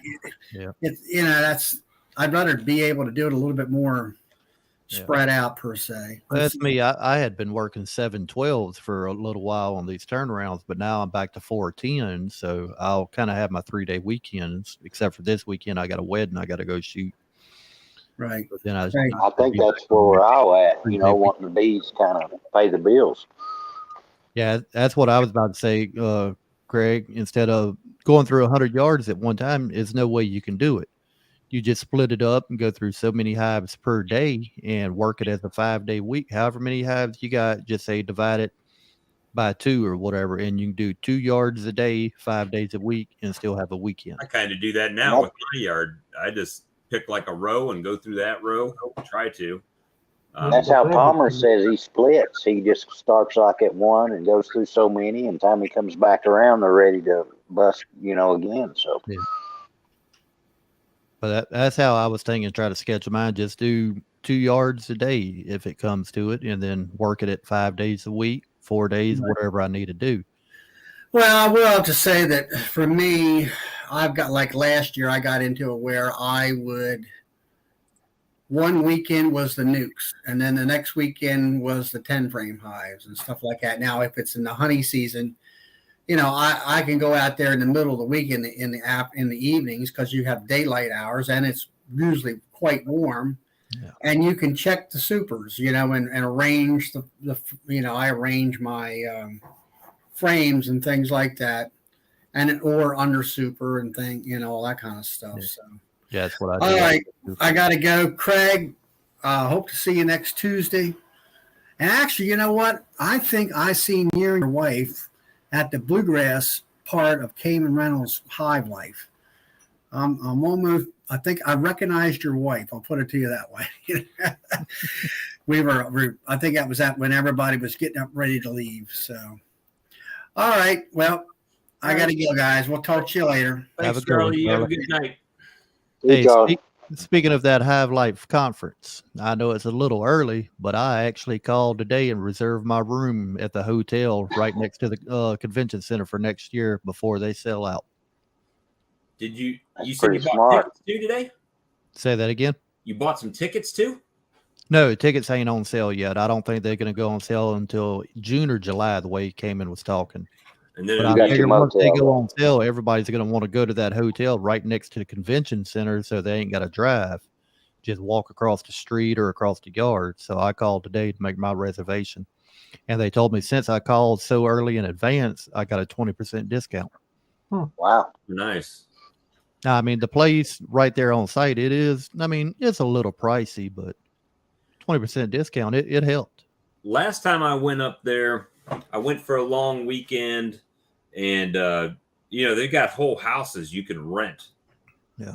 For the long weekend, I think it cost me $800 for a long weekend, but the $800, the house slept like 20 people. There was beds everywhere in rooms. So I had a bunch just split on a house and go down. yeah, and this house had a hot tub and it had a pool table and Bring the everything. family. Yeah, that's what we did. Me and my sister, my mom, and everybody. And, Craig, as far as I know, I think Cayman said the tickets ain't going on sale until June or July. But I just wanted to go ahead and reserve my hotel room that way before they do sell out. Guys, I just wanted to drop in a minute. no, you Thanks can't for leave. having me Man. on. You can't leave. Can't leave. Your phone dies. Hey, I did last time. Yeah, how much battery you got left? Hey, I'm plugged in tonight. Nice. Come prepared. Well, this wasn't planning to be an all-night type of thing. We just wanted to get on here and talk for a little while. So I don't know how long. I got a VA appointment at 8 in the morning, so I've got to be out the door early in the morning too. So hopefully I'm back in time for the premiere. Yeah, I just seen you guys talking bees. I thought, hey, I'll jump in for a minute. Talk Looks bees. like everybody else kind of was doing the same thing. Let me see. Today, I almost called you today. I called. You should have. I did talk to Earl. I talked to Lee. I talked to Rich. So Rich called earlier. I talked to Rich. So I talked to a few people. I don't have Lee's number, so. Yeah, I'm going to put it on private chat side for you. And we, thanks. heck, all the internet will have my number tomorrow because it's in my video that's popping out. Because I was talking to the guy at the shipping place, and he said, "Hey, what's your number?" And I was filming with my GoPro, and I was like, gave it to him, and because he wanted to buy some honey. That thing I'm on live. You never know. Somebody might see that video around you and call you up and say, hey, I'm going to stop by and get honey. Well, maybe I need some honey. I need to get to the point where they're stopping by to pick up nukes. If they're stopping by to pick up nukes, then I'm making some real money. Yeah. Eventually, I'm wanting to get another yard and be able to do some nuke sales in, but I'm busy trying to get my population up right now to get the honey production. Now, I'll be happy if I could just get my splits to take. If I can get my splits to take, that'd be nice. But walk away splits. The splits that I do, they might be, and I've kind of been hesitant right now, but I've got to. I just want to get my yard built up too. That's where I'm at. Just trying to get everything built up. Well, I ran into the problem my first year splitting too thin. What's that? My first year, I made the mistake of splitting too thin and keeping my colonies too weak, making too many splits, and then the beetles just friggin' dominated them. Yeah, they say split your splits one time and wait for the third split. So that's kind of where I'm at, and I've been trying to not buy bees because I got plenty of bees. To buy more bees, I don't know. Not in my yard, if I do buy bees, I'll buy them from like Craig or somebody like that, and somebody that I'm familiar with. You still have my number, Lee, to post it in there for Spanky? I see Spanky's number in here. I don't see yours. Well, I can't type or anything when it's on this live with my phone. I have to bounce over to look at the comments. I can't interact with them or anything. Hey, Bob, you got Houston's number? Yeah, I got Houston's number. Okay, just put it on that private chat side if you don't mind, and I'll keep it in my phone. They got Spanky in there too. All right, so Craig asked me, was I raising queens? Grafting queens? No, I haven't.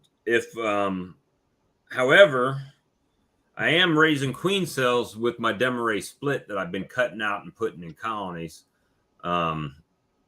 So hopefully this round, when I redid the demo raid that I did yesterday, in the next 9 days, I should have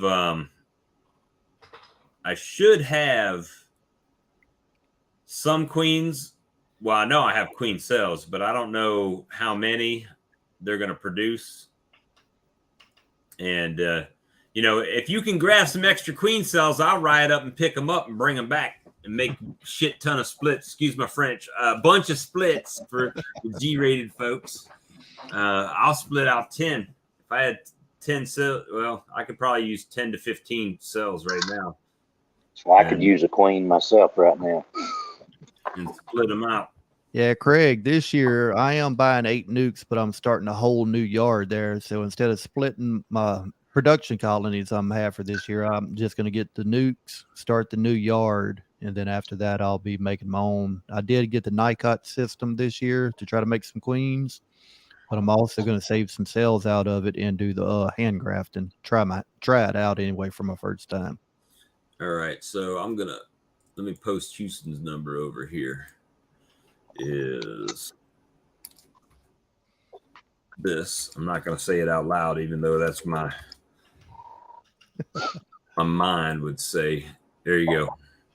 I got a bad habit when I'm doing something. I'm talk to myself and talk myself through the steps of what I'm doing. But it's been such an up and down roller coaster, which I don't think a lot of people, when they get into beekeeping, they understand. They just put bees in the box and they think that everything's going to be great, right? And then don't really have the idea of the amount of work that it actually takes, and treating. And some people don't. I'm not talking bad. Hey, about I it. got into that mess. Yeah. That's why I'm so low on stock right now, that treatment free. I'm like you, Bob. I ain't going to say good or bad on either side. I mean, to each their own. You do them how you think you need to do them. Right. Right. And I my did that thing, for 9 seasons. yeah, what I thought it was, hey, I'm going to get these nukes, and everything I see, watching Barnyard Bees. Oh, all you do is take a frame of bees and you put it over here, and they'll make a queen, and they're going to grow up pretty quick, and then you can split them and split them and split them. And I did that first year, and I had 15 colonies through splits. They were small colonies, and then 9 of them got wiped out by hive beetles. So I ended up overwintering 4 nukes.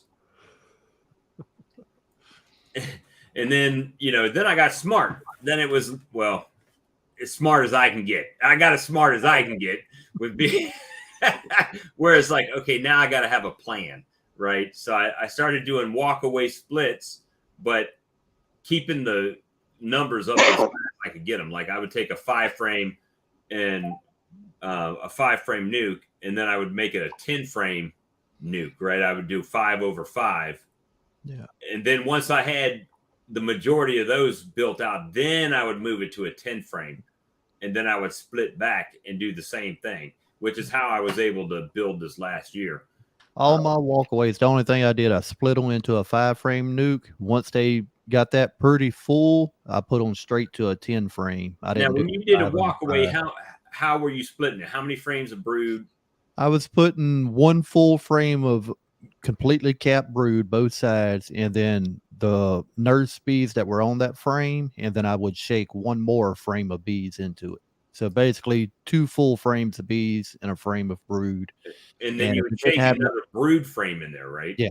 Okay. Yeah. You're talking about early splits. If it didn't have any eggs on that brood frame, it was all cap. I would find 1 frame that had fresh eggs and transfer that frame also. But for the most part, it was like 2 frame splits I was doing into a 5-frame nuke. Okay. And I mean, I only had 1 of them that didn't make a queen. I had to put an additional frame about a week and a half later. And then they drew a queen cell off of that.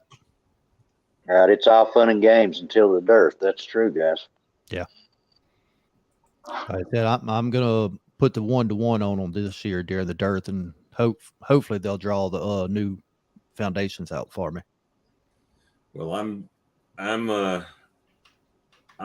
got a lot riding this year. I mean, I've spent more money this season on stuff than my first year, for sure. In equipment and frames, extracting equipment, frames, boxes. It adds up over the seasons. Oh my gosh. I mean, we haven't even hit honey flow this year. And I'm at least 7,000 in this year. Well, Rich, where he's new. He said he's already at almost 3,000 just starting. And he doesn't have the first bee yet. Right. So he said something about picking up some nukes. So maybe he's going to get them soon. Well, his mentor has a few. He's got probably 35, 40 colonies from what I gather. And, who knows? He might be able to buy a split off of them or whatever. Or, they might just give it to him. But I thought that was pretty expensive, almost $3,000. And he just a beginner. That's a lot of money. When you start thinking about it, a box is $20, right? If you're getting at least $20 for just the box. I bought 2 nukes when I started, built my own equipment, and I was out, I think, about $600 or something when I first started. And I did too, but now look at the prices of lumber and stuff. Yeah. I couldn't do it now for that, no. Right, so you're getting those plastic nukes. No, I got all wooden nukes. No, it was all I wooden. had to pay $50 a piece from Manlake, and that was a couple of years back per nuke, wooden one. I think that's about what they running with at Better Be. No, I mean that's without your frames. That's just a nuke by itself. But I think with the frames in it, you're looking probably right around $80 total. They got the plastic ones on Manlake. You're talking about 10 frame though, right, Lee? No, that was a 5-frame nuke. Nuke. Oh, really? Yeah. Wow. So the 5-frame nukes. I mean, if you're looking at it, you're going to pay what, $20 for the box, $20 for the bottom board, $20 for the top board. So that's $60, and then you got to put five frames in it. And depending what kind of frames you use, that's another $25, right? If you're using triple wax foundation and a wooden frame, then you got to build the frames in most cases, unless you just buy them already built. Home better be an assembled 5-frame nuke box with the little circle portal gate on front, $43.95, and that's without the frames. Yeah, no, which is why I switched to plastic this year. I'm the same way, Jack. I wasn't going to use plastic. And then I got a few plastic from just buying nukes over the years. Yeah. Well, if you look at my videos on the Nucleus Row, you'll see some gray nuke boxes. And I was building them, right? So I built 5 or 10 of them. It was $25, but it was the time burn. So the trade is either you're going to pay the money or you're going to pay the time. So when you start calculating, sorry, guys. Houston fell the first. Hey, Mark, I got brand new extraction equipment. If you can bring it to South Carolina, we'll run that shit stuff through. Excuse, there's the French again. We'll run it. I'll extract it. You can get that Pro nuke on Manlake for like $20. The plastic nuke. Yeah. If you ain't got the money, $20 versus $50 to $80. Right. Yeah, but then you're But still it's looking more at a holding box, really, Yeah, it's too unless big. you turn around and resell the bees that same year. Yeah. If you I was about to say the only thing with the swarms. the only thing I didn't like about the plastic nuke box, like the Pro nuke, it, like Bob said, it's more of a holding box. I wouldn't put them outside when there's any real heat going on, high temperature, like a even if ceiling you are box. in the shade. I'm trying to read chat too. Yeah, it looks like something you would sell bees in. Well, I'll tell you what. I didn't pull a lot of honey. We're talking about 10 to 15 gallons that I got this year. Yeah, that's me too. Yeah. I mean, I buy everything assembled now too, because when I buy it from Blythewood Bee Company, it costs $17.95 for a box unassembled or $19.95 assembled. That's what I looked at. I mean, you got to figure out what your time is worth too out there assembling all that. I mean, if you're not paying yourself, it's Oh, no hey, use Rob. of assembling it. Hey, Rob, we got Rob down in the chat here. I'm about 50-50 on it. So I do build a lot of bottom boards and tops and stuff, try to get the boxes. But I do build a lot of boxes too. So.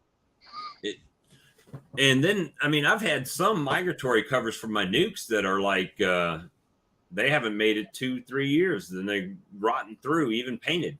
Yeah, I had one rot a year later.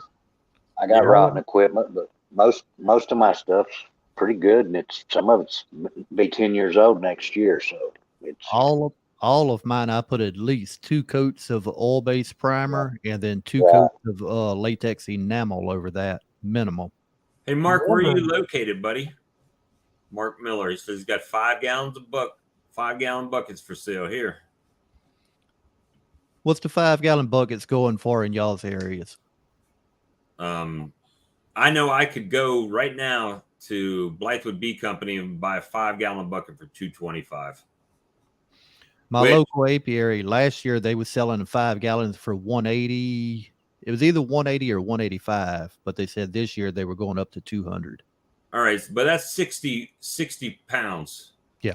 Right, 60 pounds of honey, $600 in honey. Yep. So I mean, there's still profit there to make if Yep. you're repackaging it. So, Union City, Tennessee, too far away from me. Too far it away. might be closer to me, I think. Are all of y'all going to Hive Life next year? I'm planning. Good God. I'd like to. I don't know. It's kind of steep. 8-hour drive. 5-gallon pail for $150 if I come and get it. That ain't bad. Ain't bad. It's quite a drive for me. I think it'll be 12 or 13 hours for me to drive up 8 there. for me. Now, I actually got my old lady talked into going to Tennessee with me. She just ain't going to the conference. She says she's going to Gatlinburg. She's going shopping. You know what? If it's that long of a drive, it might be, unless you're planning to bring a pickup truck and buy some equipment and go back. I mean, You might want to look at Spirit or Southwest or something like that. Yeah. I don't mind the drive too bad. If it's somewhere I've never been, I don't mind driving, seeing the scenery. But if it's the same drive every time, yeah, I need something else. Up there. You sell 5. Craig sells them for 200 5-gallon pails. Okay.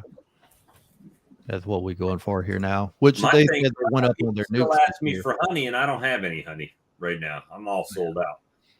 I got a little over a bucket left right now. I had to bring some to one of the local stores yesterday. But if you can, I'm hoping, knock on wood, that it's a good honey season, and the colonies that I have. If I can get close to 100 pounds a colony with what I got now, that's at least 1,300 pounds. Yeah. So that's $13,000. Which, go ahead. I'm sorry. I'm going to bring up a video here to show you real quick. One of my top producing hive from last year.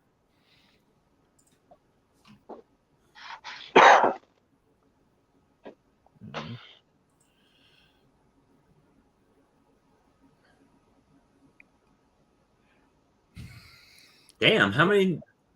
That's the video I asked you about what the tags were for on your supers. Yeah. Ended up with 5 medium supers on that hive. Wow. Off a single deep colony? Yep. Off of a single deep. That's the one that I overwintered from my first year. And no excluder? No, I didn't run an excluder on that one that year because, like I said, it was all new comb. So I just let them go in it, draw it out. I put the queen excluder back on it and pushed her in the bottom, and they started coming up and finished working everything. But I decided to just go ahead and take the excluder off. but she only You run laid it in that single. first box. Hey, block that dude, man. Let me block this stupid. Who we block? I ain't see him. How do I block this dude, man? Big Mike. His comments are being held for review, but it says shove cucumbers in my anus. I don't know why people. It's wanna always come the in. B chats that get these guys. It might turn into a pickle. Right.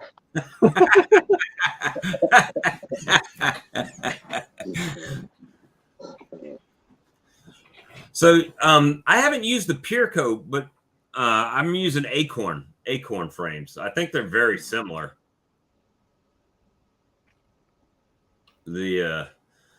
So this is my first year using it, so we'll see what happens. Know that plastic's a lot quicker to use than trying to put wax in. Well, I'm gonna tell you what, the thing about the plastic is, okay, so let's say you buy bulk frames, 100 at a time from Man Lake. They're $1 something a piece, right? The wooden frames. You have to assemble them, and then you're gonna buy the foundation, or you got to spend the time stringing them if you're doing foundationless, right? So that's extra money, right? So I think it averages out like $4 to $5 a piece if you go that route. The plastic frames, I believe I got for $2.25 a piece, triple waxed or heavy waxed, whatever you want to call it. Yeah. So I hadn't had any problem with them drawing out the plastic frame. I mean, they draw it out just fine. I just find they like to put wax on top of the frame too. right. Well, you notice the ones that I got, they're not, I guess they're not very careful when they spray them, because there's actual wax already on top. That same sprayed wax is on top. Yeah. That's probably what causing them to draw on top. They already got a layer of wax there. What you got in the thing there, Spanky? So I went and looked, and my plum trees are blooming today. Oop. I tried to add it. There we go. Must have did it right after Lee and removed it. So that's some of the plum trees. That's plum? Yeah, I started with the one big one, and all those other ones with blooms come up around it. What's up, And you're in Rick? North Carolina too, Spanky. Yeah. Tennessee. Oh, you're in North Carolina, close to Tennessee, though, right? Yep. Are you down near the Copper Basin? I do like not right at know on that.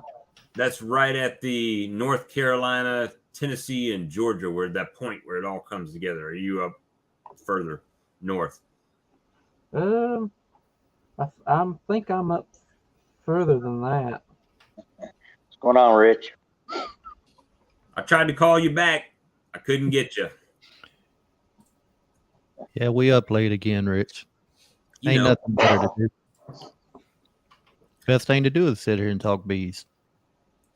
I'm gonna get a shirt that just says NLBK, No Life Beekeeper. That's all it's gonna say. And we'll just brand that, and people can go buy our logo. No There Life. you go. I done a little shirt before for my photography stuff. You know the little symbol for like crop and stuff on the screen. It's kind of the overlapping lines in a square. I've actually got a let me see if I can log into it. Anyway, for the crop symbol, instead of saying a shirt saying no crap, I had the crop symbol on it and it said no crop. No Actually, crop. I don't know if this is gonna let me log. Oh yeah, it does. Cool. Let me see if I can pull up my. I don't wanna. Why is it? I hate when it makes you change your password. To answer your question, Bob, I am not in the point. I'm right at where the point begins to form. Oh, okay. Yeah. That close to Cherokee over in that area. Hey, Rich, I'm putting that link Oh yeah, again. I'm in between like Boone and Hickory. Okay. So I mean, I'm really close to Tennessee, but it's still a ways to get in there. I think you're just a couple hours away from me then. Possibly. I know we went down to Louisville, and it was like a 6-hour drive. Yeah, Hey, Trey. I'm on the bottom end toward Tennessee. Yeah, Tritone, y'all's maple's quite a bit behind ours. Our little red maple started blooming back in February here in South Louisiana. Boy, those plum trees, everything likes them. Yeah. Well, I mean, like they asked earlier, we getting a lot of the Bradford pear down here bloom out heavy right now, but the bees Yeah, and that's blooming they don't mess too. But yeah, those plums, I saw some. It looked like honeybees. It could have been solitary bees. They look similar. Hmm. But there was loads of going on, little Rich? bees. Another day, guys. You got it right. Another day above ground, and we talking bees. It's a good day. I was just thinking this is like an insomniac bee chat right here. This is for our European This is fans. Beekeeping Anonymous here. So Right. It's called the BA. Beekeepers Yep, Anonymous. the BA.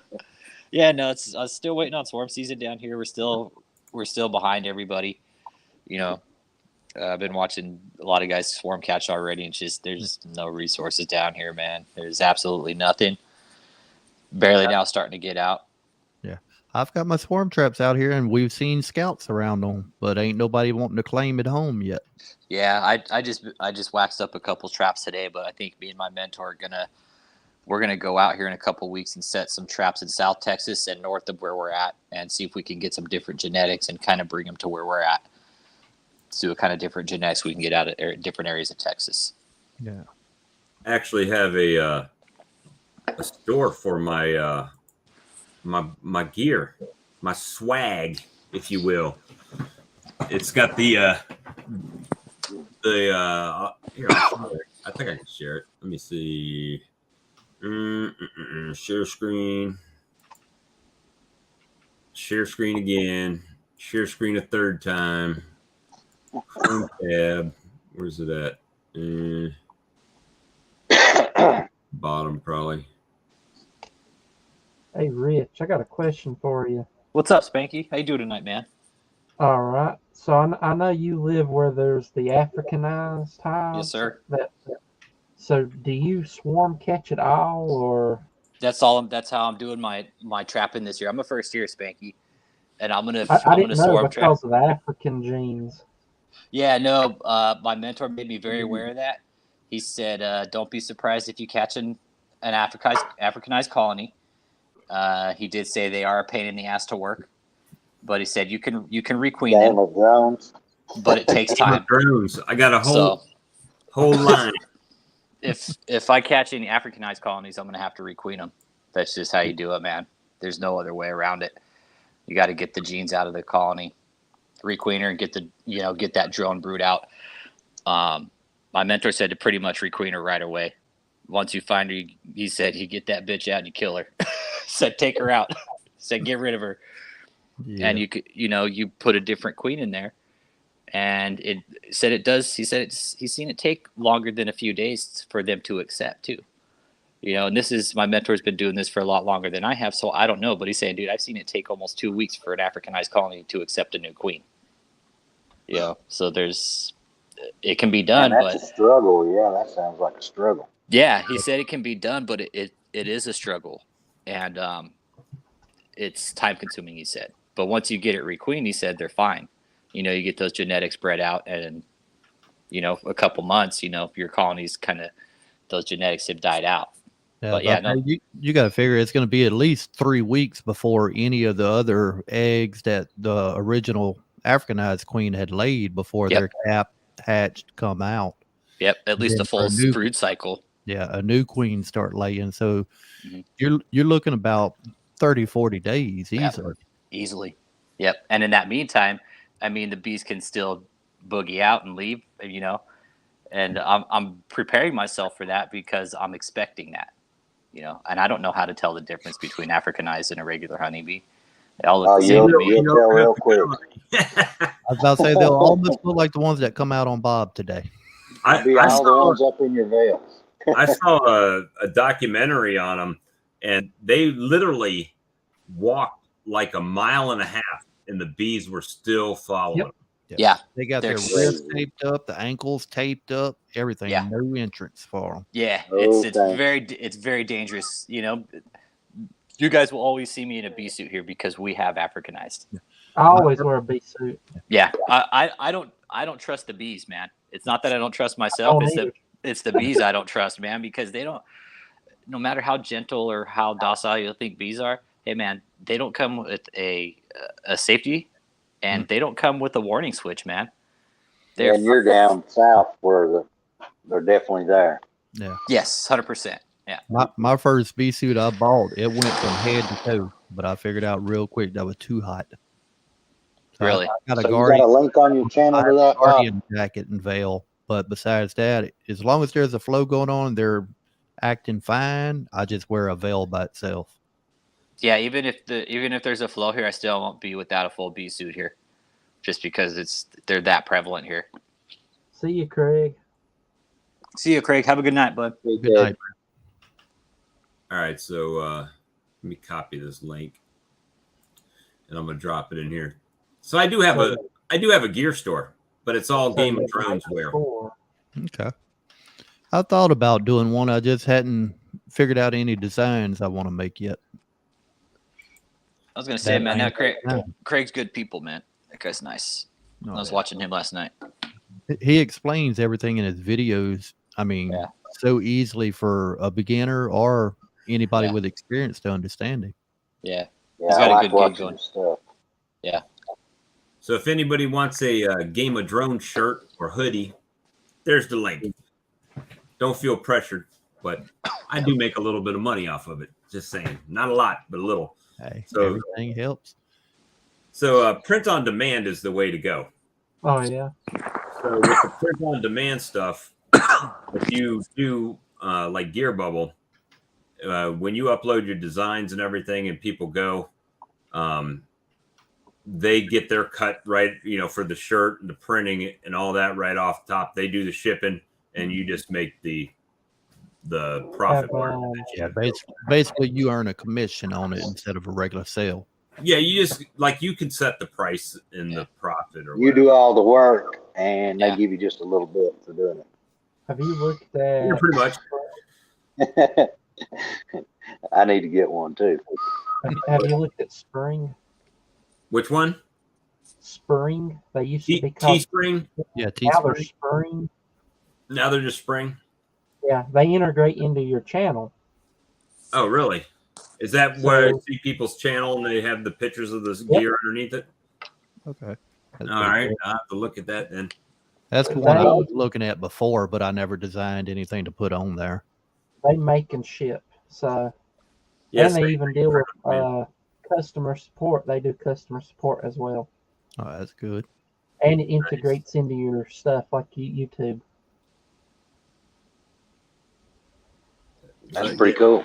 Yeah, that's why I have to check them out. I don't have a large selection of stuff. That was the only design I really came out with was the Game of Drones. So, I like it. we'll see how. Lee, are you off? Lee, are you off tomorrow? You got a day off finally? Yeah, I finally got okay. a 3-day weekend. Nice, man. About time they get those guys give you some free time. Yeah, Jesus. I'm back on 410s at least for a little while. I that's interrupted his nap today. Yeah, Bob had to call me at work and wake me up. Yeah, sorry I couldn't get back to you, Bob. I was talking to my brother today, man. I was gonna ask, did you get your gear? Yeah, it did. So I went up there. They said, "Oh yeah, here it is, one crate." And I'm thinking everything's in the crate, right? So I get home, pop the crate open. It's an extractor. I'm like, well, hell, I'm missing half. 2/3 of my stuff is not here. They missing 2/3. And then, so I went and after we uncrated that and took the door frame out to get the thing on the porch, I called him back. I'm like, hey, is there any chance there's another pallet there for me? Because I'm missing like most of my stuff. He's like, well, call me back in 25 minutes and we'll see. So it wasn't 5 minutes. He called me back and he says, yep, it's looking me right in my face. So I had to drive back to the place pick up another pallet, which I mean, I would have had to take 2 trips if it was on 2 pallets anyway. But Right. at least I didn't have to track it down all over the country, you know, Yeah. and find out where it was. But yeah, so I got it, everything set up, filmed a video. Video unboxing video is tomorrow. Man, you've been filming all day, ain't you? All day. That's good times though, man. That's like getting Christmas and springtime, man. Yeah, but now I'm sitting there. I'm like, well, I could really use this to go with that, and this to go with that, and it's like never ending. Add-ons now. Before long, your invoice stack's going to start looking like mine back here. No, shoot, it's crazy. Isn't that enough? Then you'll have one. Well, the good thing with Blythewood Bee Company, I can just go there and have them print it out. I don't have to save it. Just have them print out another one. But it's good looking stuff, man. I was really impressed with the way it was made. And See you, Mark. all right, Mark. Nice to see Have a you. good night, Mark. We'll Have see a you good night. later. See you, Mark. And I mean, it looked good, and it works. Everything works. I obviously don't have the steam uncapper. I had it on there, but I didn't have it hooked to the actual steamer yet, so was no need to pull that out of the box and have pieces of steamer everywhere. Yeah. You know, especially when I'm going to be doing work in there. Like I said, just take, if you got any undrawn frames, any blank frames, lay that on that uncapper and adjust that little screw under your blade to the depth that you wanted to cut cappings off. Now, I did have like a random loose little clip that was in the uncapper box, and I don't know where it went to, because, you know, they give you like one piece of paper folded in half, and half of that's in Polish and the other half is in English. Now, did you figure out the long strips that come with your uncapping tank? Yeah, it goes on, one goes on each side for the frames to sit on. Yeah. I seen that in there. It took me a second to realize what it was until I seen there was nowhere for the frame to sit in. And then that big the frame rest thing that just clamps on the outside. I just tossed that to the side. Yeah, I'm not gonna, hopefully won't ever need it. But it was good looking stuff. I was impressed with the way it looked, and especially where they thought about where to put the valves, right, or put the gates. Yeah. Because it made sense. Okay, well, on the uncapping table, it's out of the bottom in 90s. That's perfect. And they put the valve right at the bottom of the drum on the extractor, so there won't be a bunch of extra honey just sitting in the bottom. So, and they got rubber feet, like Nice. rubber boots that go over the legs. So it's like a rubber pad that just goes on it. So it's pretty cool. So, oh man, my foot's itching. But Me and Houston had a conversation earlier. We were talking about the way old school beekeepers introduce new beekeepers to their yards. And Houston had brought up something who would you say, Houston? I told you what my mentor was telling me, how back in the day when like a generational beekeeper died, right? And there was a mentee, like the mentee would be introduced to the bee yard. Not only that, but the family would go down and tell the bees that the beekeeper died. Yep, Like a bunch of like, okay, yeah. Houston was saying that. Didn't you say your guy, like all his bees left? all his bees left. Yeah. Houston had told me a story that he had heard about that. It's just kind of something beekeeping-ish, you know, the way the old school beekeepers did it. And like how Lee was saying, you actually go out and talk to the bees and tell them, Yeah. you know, and You if the go- bees, yeah, Go tell them that their keeper is gone now, and that Yeah. Right. it's either they fly free or the new person can take over. Right. yeah. It's like a beekeeper's tale kind of thing. Yeah. That's interesting. Yeah. So if the bees stay, the new beekeeper can take them over. If they leave, then Of it's Yeah, course, I'll tell him about a thing I read about AI Root, where during his funeral procession, there was a swarm landed there during his funeral procession. I thought that was kind of appropriate, you know, since he invented the tractor and all that stuff, you know. I know here in Baton Rouge, Louisiana, we got an Exxon chemical plant, and they had a guy that had worked there for years. They called, I don't know, remember the real name, but they called him Tiger. And they said when he was dying, he had been retired for 20 or 30 years. They said when he was retired, they asked him anything he wanted. He said he wanted to be able to go through Exxon one more time. The funeral procession drove through the plant with the police. They allowed him for the main security gate of the plant, took him for his last tour, and then laid him to rest. That's pretty far out. Now, That's dedication there. Yep. of course, we all know Lee is saving up any dead bees to throw into the horizontal hive with him whenever he goes. Yep. He's taking them with him. I got to bring some queens in a bottle or something. Well, what Houston was telling me today is that dark sludge at the bottom of like your wax cappings, when you're processing your wax and you're slum gum? refining. Yep, Slum he said gum, save old that cap. stuff, man. He was telling me to save that stuff. Oh yeah, it makes good swarm trap material. That spell. That's, Just throw it yeah, in that's your exactly lure. what he Your said. lure. Yeah, he said, Now, go just what throw is that. this? I saw somebody say the water. Okay, so you know how when you're melting the wax, you add water in it and then it floats to the top, right? When it's cooling. Someone I forget. I think it was what's his name? Jerome B Farm. I think he said, and it might not have been him, but someone said that they jar that up and feed it to the bees, and the bees love it. I hadn't seen Really? that. I What know with I the use slum it gum? in the Or the No, garden. water? The water left over after you've had the wax in there and it's risen to the top. Because if you think about it, there is some honey usually in the wax cappings left behind. So I don't What if know. there's like antibacterial, like antimicrobial properties in the water that also benefit the bees? Well, I mean, I know when I you're heard boiling your one- water and your wax out, you're going to have some propolis that's in there too. Yeah. So, I mean, that would be some of your antibacterial property. That's And- what I'm thinking. They're going to reuse that water. I remember watching a YouTube video. The guy was like, "Don't throw that water out because the bees love it." That's Okay. kind of what you were asking a second ago about the slum gum in the bottom. After you separate your wax and all the cappings fall to the bottom, all your old cocoons. Oh, okay. Stuff you'll Yeah, save you're that. talking about bear bait. No. Yeah. Bear Bear bait? Bear You can bait. rub that in swarm trap. We don't have bears around here. Yeah, bear bait. Okay. We But don't we- have it around here now. North Louisiana, they'll release black bears into the wild every couple of years just to help repopulate. And But also I've the never seen one down here.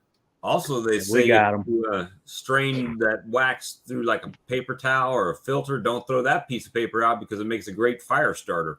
You have a little wax residue left in it. They burn forever too. You put it, they're like waterproof. You know, like people take them camping and stuff like that. There's like a lot of really cool hacks you can do with like what you guys are talking about, man. Oh, my wife did order me something new. I got a Guardian Beast jacket coming. So Nice. that'll be, Nice. I should have got the gloves too, but they didn't have the gloves in my size in stock. So I didn't order them. I ordered a large and an extra large in the glove, and to me, they both fit fine. I'll have to say, I got short fingers, man. So any glove I get usually has a little bit of extra leather on the top of them. That's why when I'm in that Demaray video, when I went to go grab the queen, I said, nah. And I just used the tool and urged her to the bottom and then off the frame onto the other frame. I wasn't trying to kill my queen because I have been good at doing that in the past. Are you bottling them? I've decapitated a queen. Can you still hear me? Yeah. Yeah. I've watched Is it her too fly loud? off into the sunset. So I've made my queen errors. That's why a lot of my queens are not marked because I'm like, I'll just have to find her. That's why you keep these here to catch queens with instead of your regular Guardian gloves or anything like that. Get the latex. Will they not sting through that? They will sting through it, but something with the latex, it's less likely that they'll sting through. If you go to like a tattoo shop and get the black ones, Those ones work really good. The ones that are like stick proof. The Loop there. I mean, my bees will sting me through my damn leather gloves. I got 2 stings today, right there. One right here and one right there. I've only had one sting through my Guardian glove so far. Really? And it just barely got me. It couldn't get it deep, but the stinger didn't even stay in me. Mine felt like I wasn't even wearing gloves today. I got stung in the back of the neck yesterday. I wasn't even just walking out in the yard. Now, I like the Guardian gloves. They're very comfortable. Well, hopefully, if they get some more in, I might order some. We'll see. And Spanky, how's your girls doing today, man? How's your bees? Oh, they was out flying. Nice, man. This weekend we're going to have a nice high in the very low 50s with a low in the 30s. So that's why I've not opened them up. Yeah, I'll give you my weather report. We're having a high of 90 on Saturday, average of about 85 throughout the week. But And I'm going to the 20s. but the average evening temperature is probably about, I don't know, 50. You got any rain coming or no? Nope, no rain. Well, No did rain. that little bit of rain you had the other day help out at all? Anything? Yeah, bloom? it did. A lot of the blooms are popping out on the trees, but we're gonna need a little bit more than what we got the other day. You know, that was just that little sprinkling that we got. That was just kind of waking the trees up. We need another good, at least a solid 3 or 4 days of rain to probably wake everything up fully. You know, and if we don't, and we don't see any blooms this year, man, it's going to be an expensive season down here to keep bees because everybody's going to be feeding bees this year. Yeah. You know, if we're in a drought in Texas, like we're screwed. We There's looking 80 to 83 this weekend, but no rain. Nice. Yeah, Yeah, no rain here. We're not going to be high this weekend. We're going to be in the 60s, mid 60s, but then later on next week we're going to be in the 70s and 80s. So Yeah, the temperature's only going up here tomorrow, 88. So it's going to be warm tomorrow. Yeah, I'm spying a couple of good-looking days next week if they stay higher to actually go in and inspect. And where are you at, Spanky? I'm in North Carolina, up Okay, in the North Carolina. foothills. Oh, okay, okay. yeah, that's how I decapitated a queen, was with the one-handed queen catcher. Hey, I put up a video on queen catcher. But she that I was got marked. I got her out marked. of the Bee magazine, just a push-in cage. Oh, just the little small. pushing. Yeah, I saw that one. The I had that one-handed queen catcher, the plastic one. I don't even know where it's at right now, but the man, I caught her. I was all excited. I got her pinned. I marked her. She looked good. I pulled her back, pulled the little sponge thing back down, and as I'm pulling the little plastic piece down, Decapitated. yeah, she decided she was going to go up the back wall and got her head caught in there and just. I've only caught one queen by hand to mark so far. The rest of the queens, I've put them in a little catcher or something to mark them. Did you But they see? say, I mean, if you want to get proficient in catching a queen and not hurting her, practice on drones first. Yep, that's what I heard. Yeah, If go out and you start push picking the up drones. drone, you're not really out Over nothing. to the frame. Did you see the What'd you Black say, Mountain Houston? Honey's video today, where he was talking about the pins that he went to marking with the paint pens, that they've got a fine point on them, No. where he says it's much easier to mark them, and they're. I kind know of what you're talking lighter about, colors. Bob. I know what you're talking about. Yeah, you can go to like Office Depot, and they have like these paint pens, and yeah, they have. You can get them in like different, you know, I don't know Different how do you say it? points. It's like points. Yeah, Oh, they got them at Office Depot, huh? No, I just said I just pin her to the frame. Rich is what I do a lot of times. Oh, okay. Hold her right on the wax. I got the Posca. Yeah, that's what I got. But he said he's not using these anymore because they're. Oh, nice. Somebody said not to order a whole pack like that. That they're bad to dry up. Them Poscas. Well, You got they're their shrink Spanky? wrap. Singles. But if you want a fine tip, they got the Craft Smart pins that I bought like at Michael's or Hobby Lobby, I think, carry them. What is that, Spanky? Are those some queens? Yeah, that's some queens. Okay. And alcohol. Yep. That's good swarm lure too. What I hear. Yeah, I Yeah, do that. we'll see. I put it in some Lemongrass boxes. in mine. Right after I mash up the queens, got to mash them up in there, Spanky. Put you a little lemongrass in there with it too. Yeah, you break I've got the lemongrass separate. But I mix mine right together. That way you got the lure. Well, I just take a Q-tip. everything. One end's the queen, the other end's lemongrass. Houston, what's your success with that, like swarm trapping? Has it worked doing that? Yeah, I catch swarms with it. Yeah. Okay, nice. Okay. Yeah, and the bottle I've used for several years, it don't go bad. That alcohol, just like nice. As long as it's tight and don't evaporate. Yep. Okay. Yeah. So what do? You crush them up real good? Yeah. Okay. Mash them up, and like I said, I add a little lemongrass to mine too. Well, what do you do? Just like is you same method? You just put it on like a Q-tip and. Right. And Okay. put it in there. Sometimes I put a little bit on a like a paper towel or something, and then put it in a baggie and just not seal the baggie all the way up. Put it in there. Yep.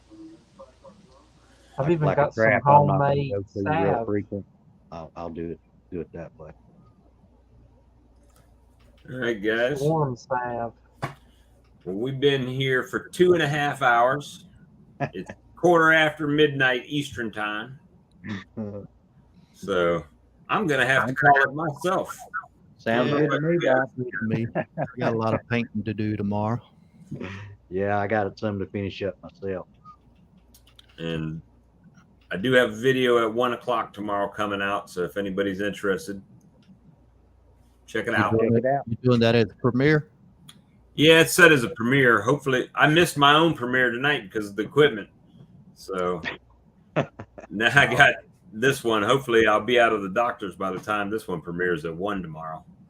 So should be good. Unboxing, you get to see my new gear set out there. I'll be there at 1. All right, guys. Well, sounds like a plan. I'll be there. It was good seeing y'all again. Oh yeah. Yep. And talking with you. Thank So Thanks for having me on, guys. Oh, Yeah, yeah. I'll be good. Tuesday. Remember, we got Tuesday night. If you're still in the chat, I think we got 8 people over there still. So Tuesday night, 8 Eastern, 7 Central. That's our normal night. This was an impromptu. So good night, everybody. We appreciate you, and thanks for watching. Be good, guys. See you. Bye. Yeah, have a good one. Bye.